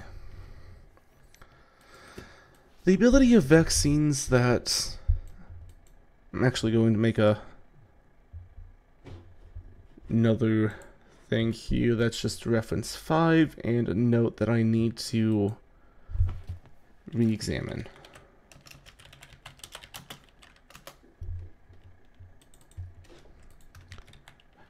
Re-examine with medical professional / experts.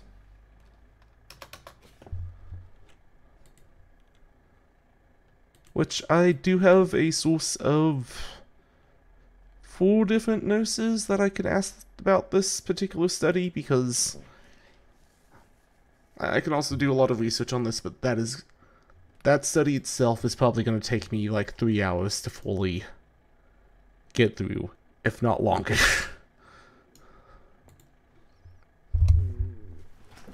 So we're going to continue on for now. The ability of vaccines that present the antigens of earlier phases of the pandemic, rather than variant-specific antigens, to elicit humoral immune responses against currently circulating variants.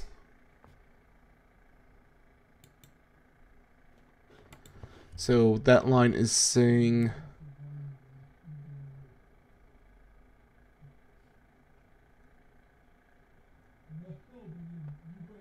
it's about how efficient it is against protecting its variants.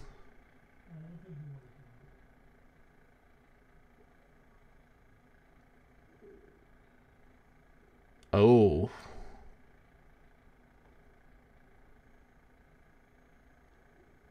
That is interesting.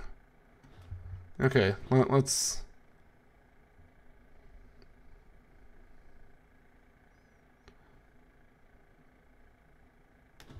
So this is a kind of statement that you really need to pay attention to before you get into any of these, is that many of these authors are employees of Moderna Incorporated and may hold stock options in the company. So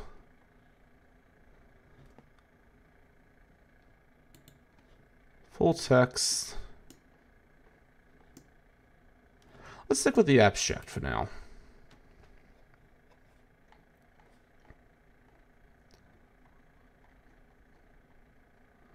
So, preliminary analysis of safety and immunogenicity of SARS-CoV-2 variant vaccine booster.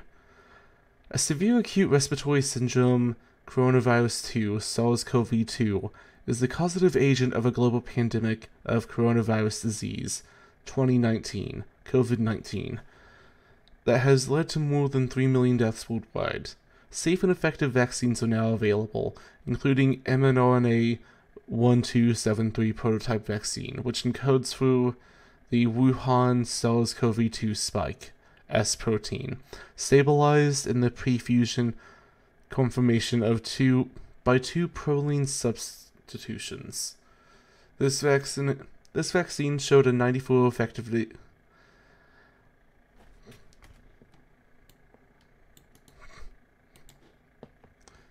Efficacy. This vaccine showed a 94% efficacy in the prevention of symptomatic COVID-19 disease in a phase 3 clinical study. Recently, SARS-CoV-2 variants have emerged, some of which have shown a decrease in susceptibility in neutralization by vaccine-induced antibody. Most notably, the B.1.351 variant. Overall impact on the vaccine efficiency remains to be determined. In addition, actually, is that supporting of...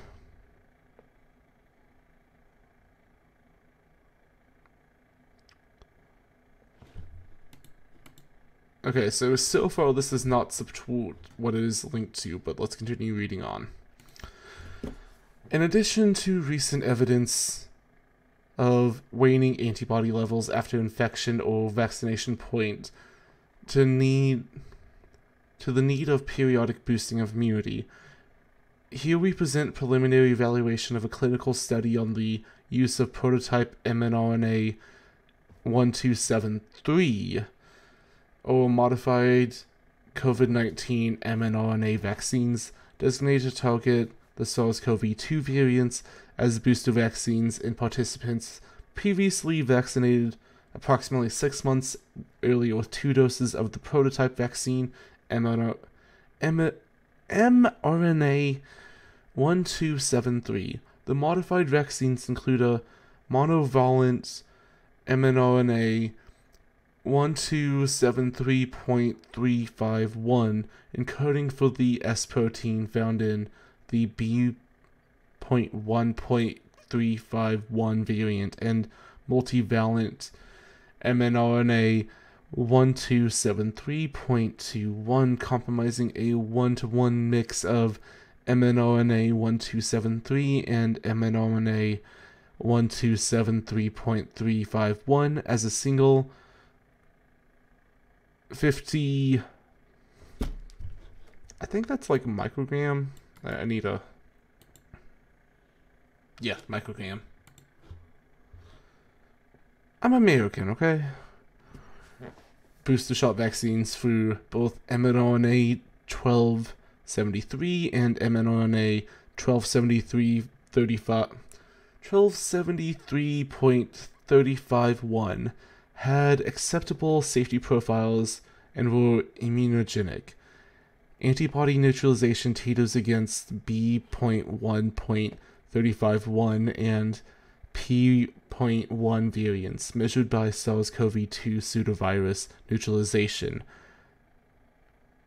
Assays before booster vaccinations. Approximately 6 to 8 months after the primary series were low or below the assay limit of quantification. Although geometric mean titers versus the wide strain remained above levels to be protective. 2 weeks after booster vaccination, titers against the wild shape original strain, B.1.351, and P1 variants, to increase levels to similar or higher than peak titers after primary series vaccinations. Although both mRNA 1273 and mRNA 1273.351 boosted neutralization of the wild type original strain, B.1.351 and P.1 variants. Are they just listing the same thing? Oh my god. Okay. mRNA 1273.351 appeared before to be more effective at increasing neutralization of the B.1.351 viruses with a boost with mRNA 1273. Vaccine trial is ongoing in the boosting of clinical trial participants, and the multivalent mRNA 1273.21 is currently being evaluated. Okay. So time to open up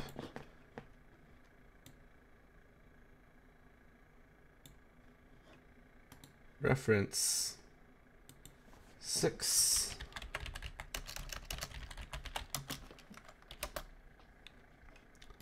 '67. Let's rename that. There we go.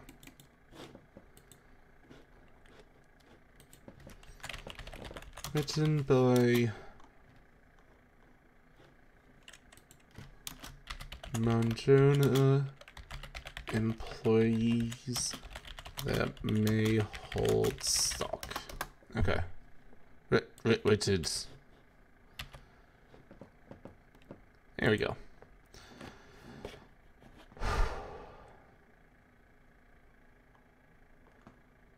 Now, all of this is not that important to what we're writing down, but from what I can gather from this,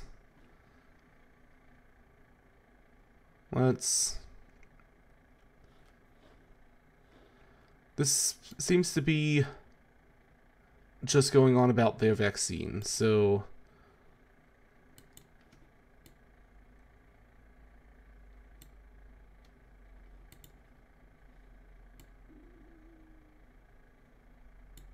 it seems like they're recommending for it to be used.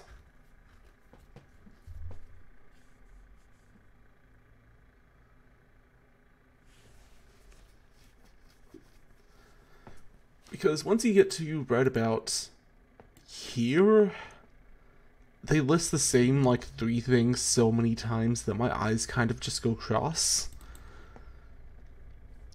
So just going over it again, they are recommending a 50 microgram booster vaccinations, which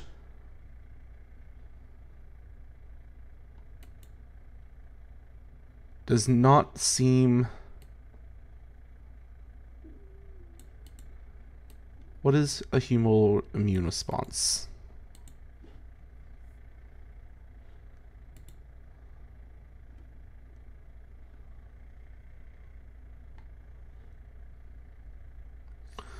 Many of the bacteria that cause infectious diseases in humans multiply in the extracellular spaces of the body. Most include intracellular pathogens spread by moving from cell to cell through the extracellular fluids. The extracellular spaces are protected by a humoral immune response, which... Okay, so that is...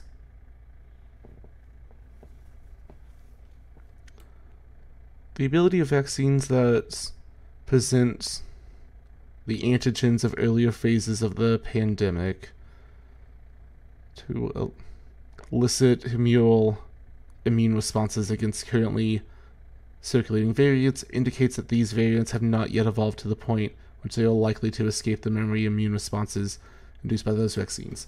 But this report was suggesting a mixture of this specific mRNA 1273.35 in addition to the original one to help prevent against it.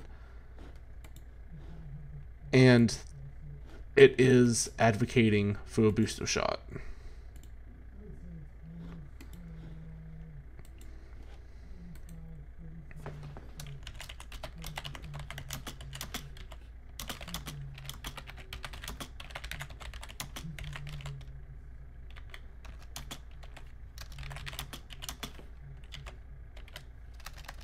Actually, I need to make sure that they will. I don't think that there was a number that was like a percentage, and my mind kind of started to put that in there, but it's always good to check over that stuff.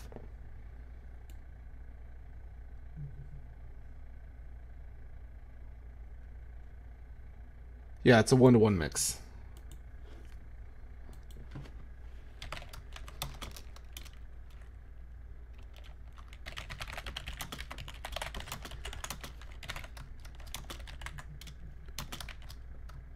mRNA-1273.351.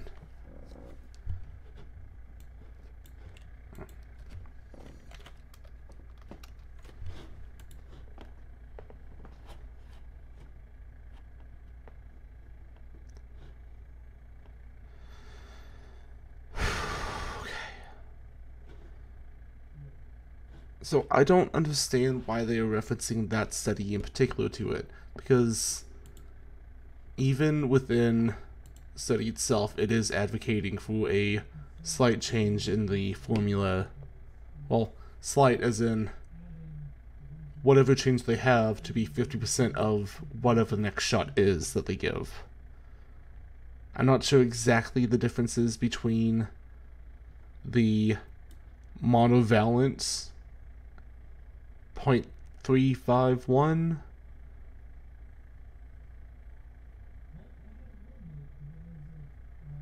like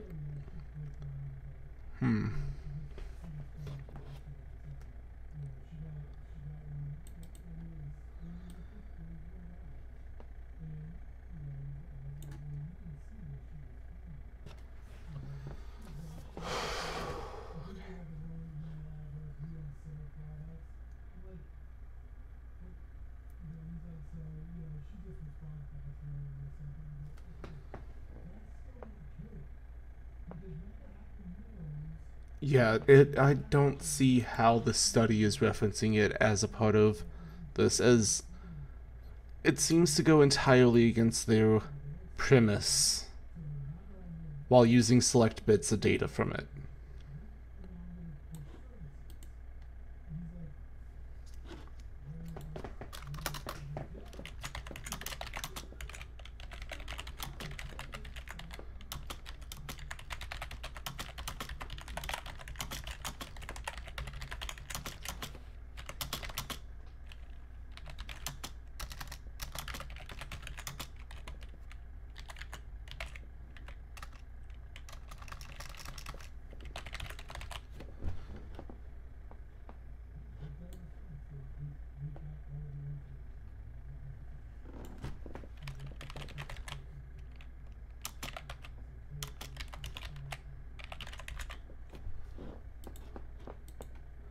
Okay.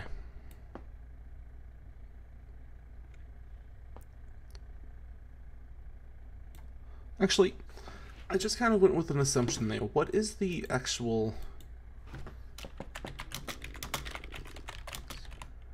When is booster recommended?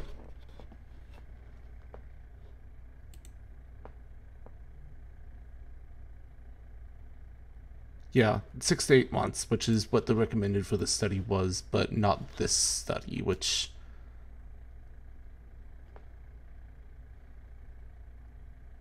Yeah, I really don't know why they listed something that went so far against what they were going for there. I could be missing something, but I don't believe I am.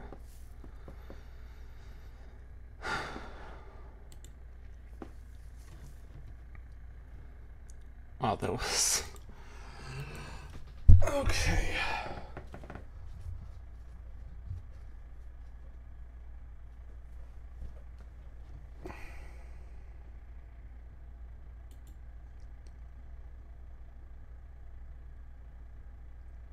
Yeah, I think I put down all of the data that's...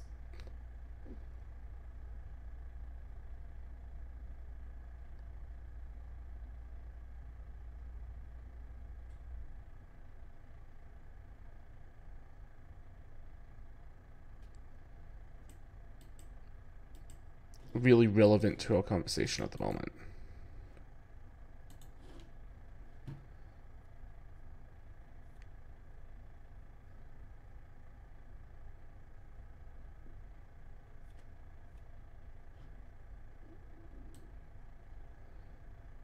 I mean, like, this line here makes it even seem like they might be going for a little bit sooner.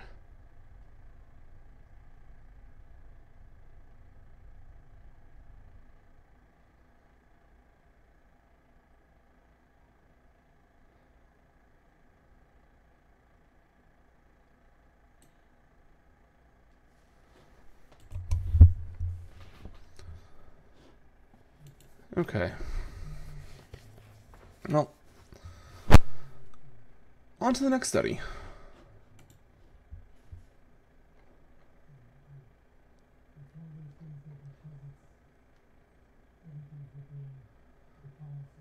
Now, we're not going to be going over the methods of this. What we really care about is... Actually, no, the methods is pretty sure we can go over all of that.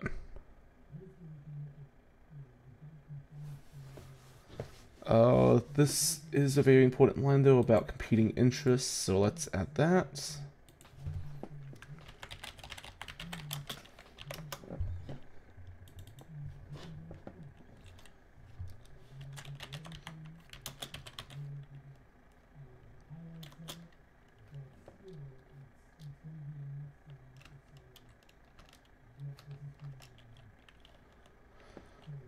Okay, funding received by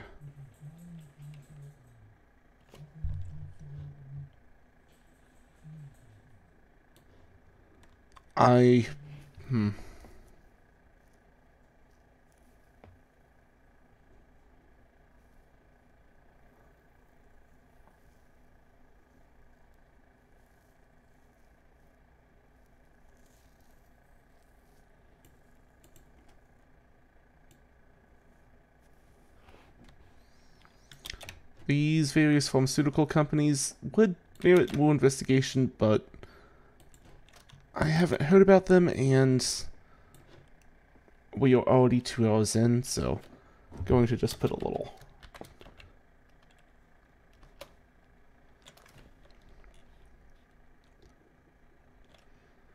And 2 authors,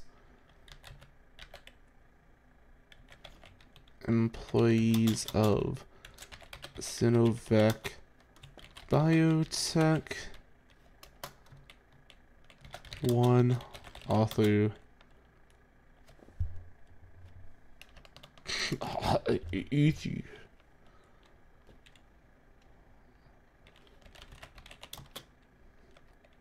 One author was an employee. Oh my god. Employee of Sinovac Life Sciences Co. Ltd.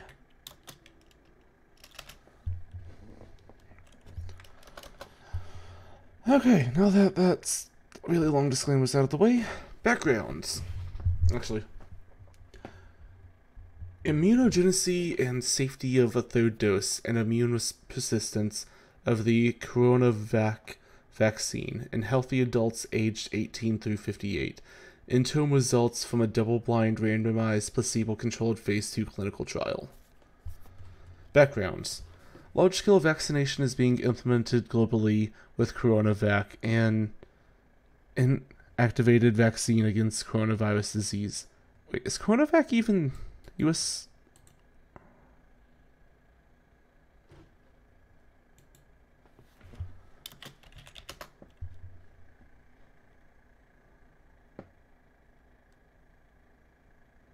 Is Coronavac Pfizer?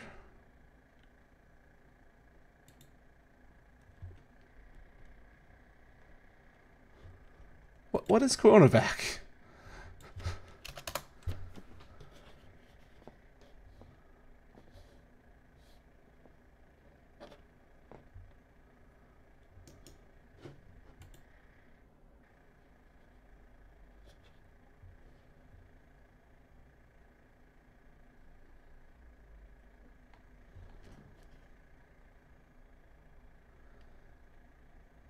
Yeah, well,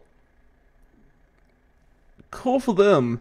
This doesn't relate to the United States, so... At least, yeah, no, it is not in the US. So reference 7... Oh.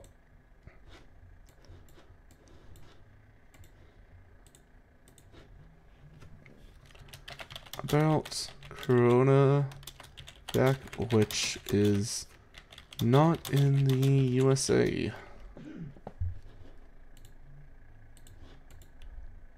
So both of these references listed here are not relevant to what they're talking about.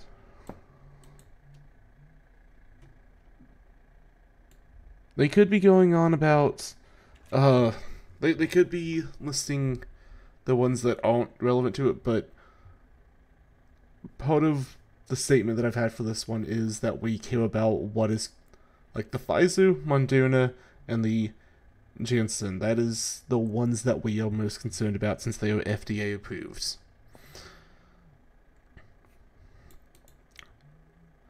So the ability of vaccines that present the antigens of earlier phases of the pandemic rather than variant-specific antigens to elicit humoral immune responses against currently circulating variants indicate that these variants have not yet evolved to the point which they are likely to escape from the memory immune processes induced by those vaccines, which is not supported by what they have for that. Like, this entire... Let's see. I'm not going to include, like, their fifth one because their fifth reference is highly complicated, but, like, this entire, like, side of this seems to be opinion-based.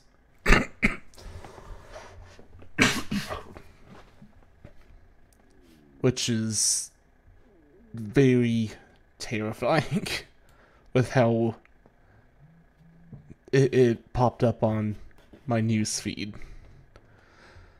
This is not a study that should be getting this much attention.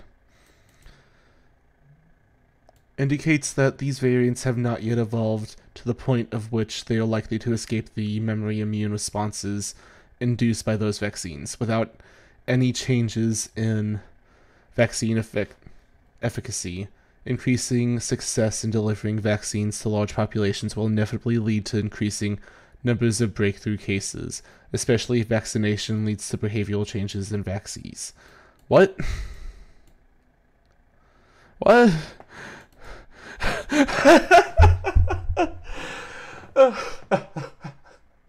I'm sorry, what? Behavioral changes. Okay. Yeah, just throw that out there. Man, this study started off kind of solid, but, like, they've really lost me. Like, they've lost me to the point that I'm really considering if the rest of the study is worth looking into. Because at this rate, I will probably be going through this for another, like, 2 to 3 hours. But the fact that their references do not match what's going on, that's very concerning.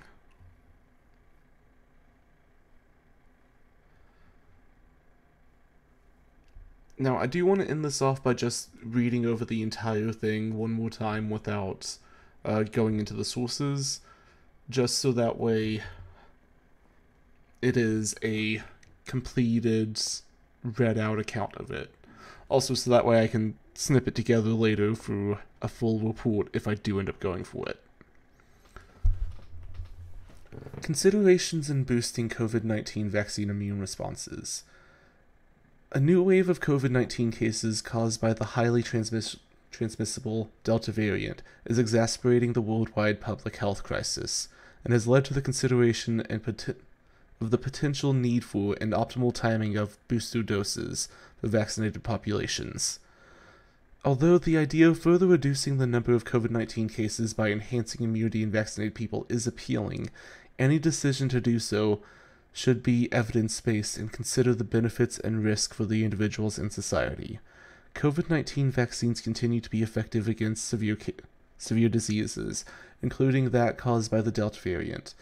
Most of the observational studies in which this conclusion is based on are, however, preliminary and difficult to interpret precisely due to the potential confounding and selective reporting. Careful and public scrutiny of the evolving data, which I will happily do, will be needed to assure that the decisions about boosting are informed by reliable science more than any politics. Even if boosting were eventually shown to decrease medium-term risk of serious disease, current vaccine supplies could save more lives if used in previously unvaccinated populations than if used as boosters in vaccinated populations. Boosting could be appropriate for some individuals whom the preliminary vaccination, defined here as the original 1-dose, 2-dose series of vaccines, may not have induced adequate protection.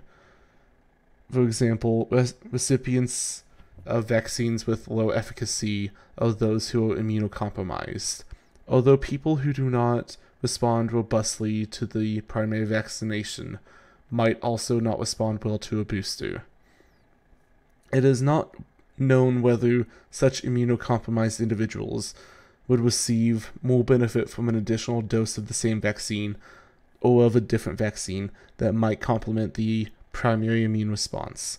Boosting might ultimately be needed in the general population because of the waning immunity and the primary vaccination, or because variants expressing new antigens have evolved to the point at which immune responses to the original vaccine antigens would no longer protect adequately against currently circulating viruses. Although the benefits of primary COVID-19 vaccination clearly outweighs the risk, there could be risk if boosters are widely introduced too soon or too frequently, especially with the vaccines that can have immune-mediated side effects, such as myocarditis, which is more common after the second dose of some mRNA vaccines, or Guillain-Barré syndrome, which has been associated with adenovirus vectored COVID-19 vaccines. If unnecessarily boosting causes significant adverse reactions, there could be implications for vaccine acceptance that go beyond COVID-19 vaccines. Thus, widespread boosting could be undertaken only if there is clear evidence that it is appropriate. The findings from randomized trials have been reliably shown from high initial efficacy of several vaccines, and less reliably observational studies have attempted to assess the effects on particular variants or the durability of the vaccine efficacy, or both. The appendix identifies and describes the formal and informal reports of these studies. Some of this literature involves peer-reviewed publications, however some does not, and it is likely that some details are importantly wrong, in that there has been unduly selective emphasis on a particular results. Together, however, these reports provide a partial but useful snapshot of the changing situation, and some clear findings emerge. The figure summarizes the reports that estimated vaccine efficacy separated for severe disease, variously defined. for any confirmed SARS-CoV-2 infection, plotting one against the other.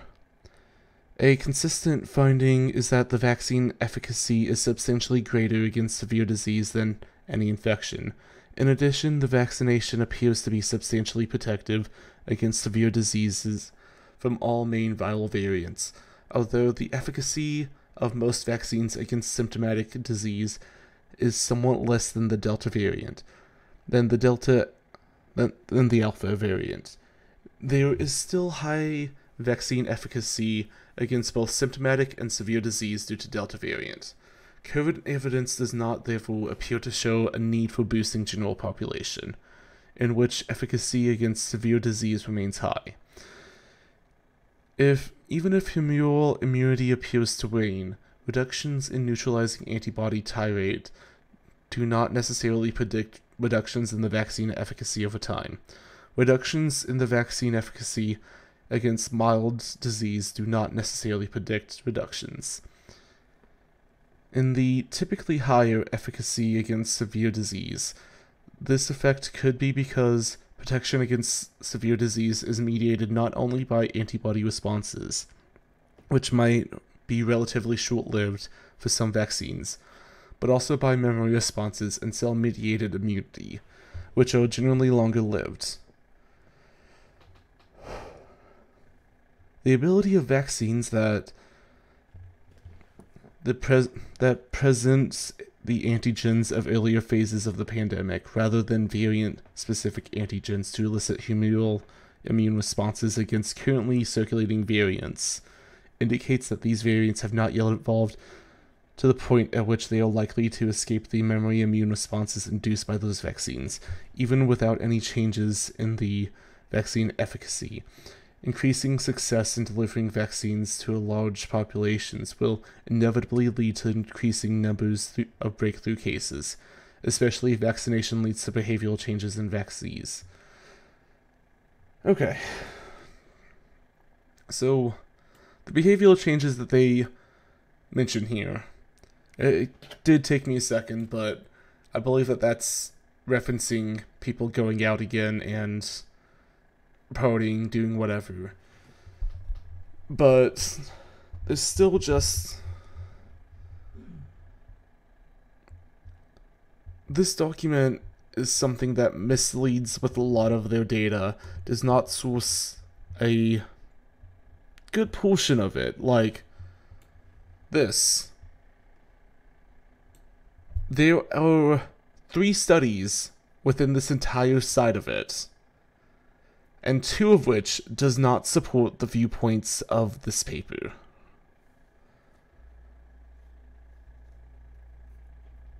Now, again, I am not a scientific expert. I do not have any kind of degree.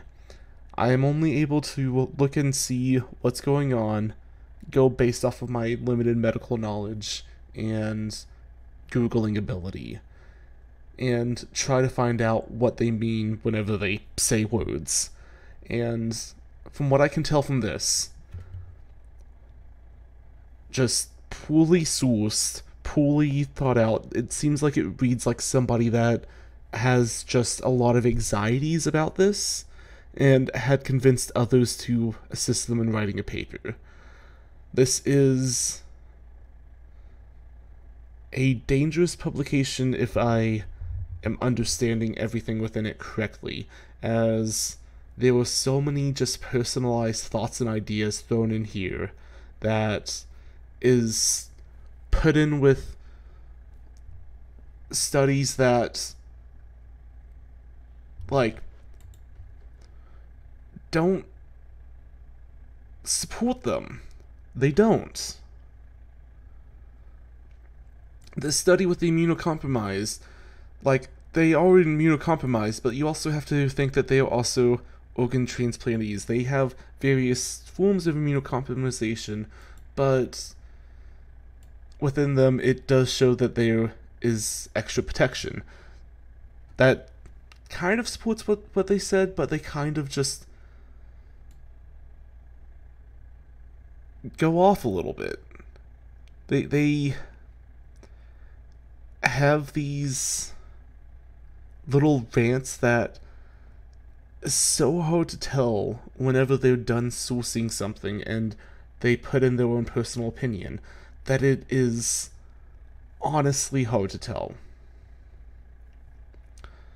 And then there's stuff like down here, where it goes on about Guillain-Barré syndrome. But even within the study itself, it goes on to say that the Pfizer and Moderna vaccines do not cause Guillain-Barré syndrome. That there is only a chance that the Johnson & Johnson one does, and it is a very rare case. The myocarditis, that is something that I was not expecting from this, but does seem to have an actual correlation to it, and if they focused more on this in their paper, they might have had more of a point, but the issue is with that the numbers are so small that they are insignificant in the grand picture. Because with reference 3 here, they had 323 confirmed people. Okay. That happened within a week. There was 0 deaths. Those that were hospitalized, 95% were out of the hospital as of the time of publication. And like, the number that's prevented is so much greater than the expected results that it is a rare side effect, but nothing to be majorly concerned about. This is a supporting piece of evidence, not something to help base a paper around. Which, granted, is just kind of in there, but it's still not something that should be this early on in the paper if past this first page there is any more better supporting evidence. I sincerely hope that this paper is seen for what it truly is and is not respected within any kind of community.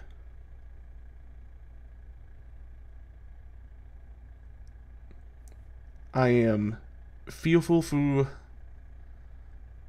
how more may report it, as I saw a segment on ABC7 News Bay Area that was the very front of my YouTube newsfeed that was going on about the dangers of this, and even within it, the reporter started off going on a political stance about this, and about how whatever, like, the president's administration can't keep it together. Scientific study on a ongoing thing is important. This person, these people that have written this, they obviously have anxieties about what's going on here. They obviously have anxieties about these vaccines. They are obviously scared about literally every tiny aspect of it, which that is absolutely perfectly fine to be. But you cannot put your own personal opinions in, and you cannot poorly source something like this so badly that literally half of your front page is either not supported by your sources, or your source has such densely packed wording that you can kind of make it sound like a lot of things. And based off of what I read within it, it can maybe support this sentence for their source 5. But the entire rest of this side is just opinion made to look like facts.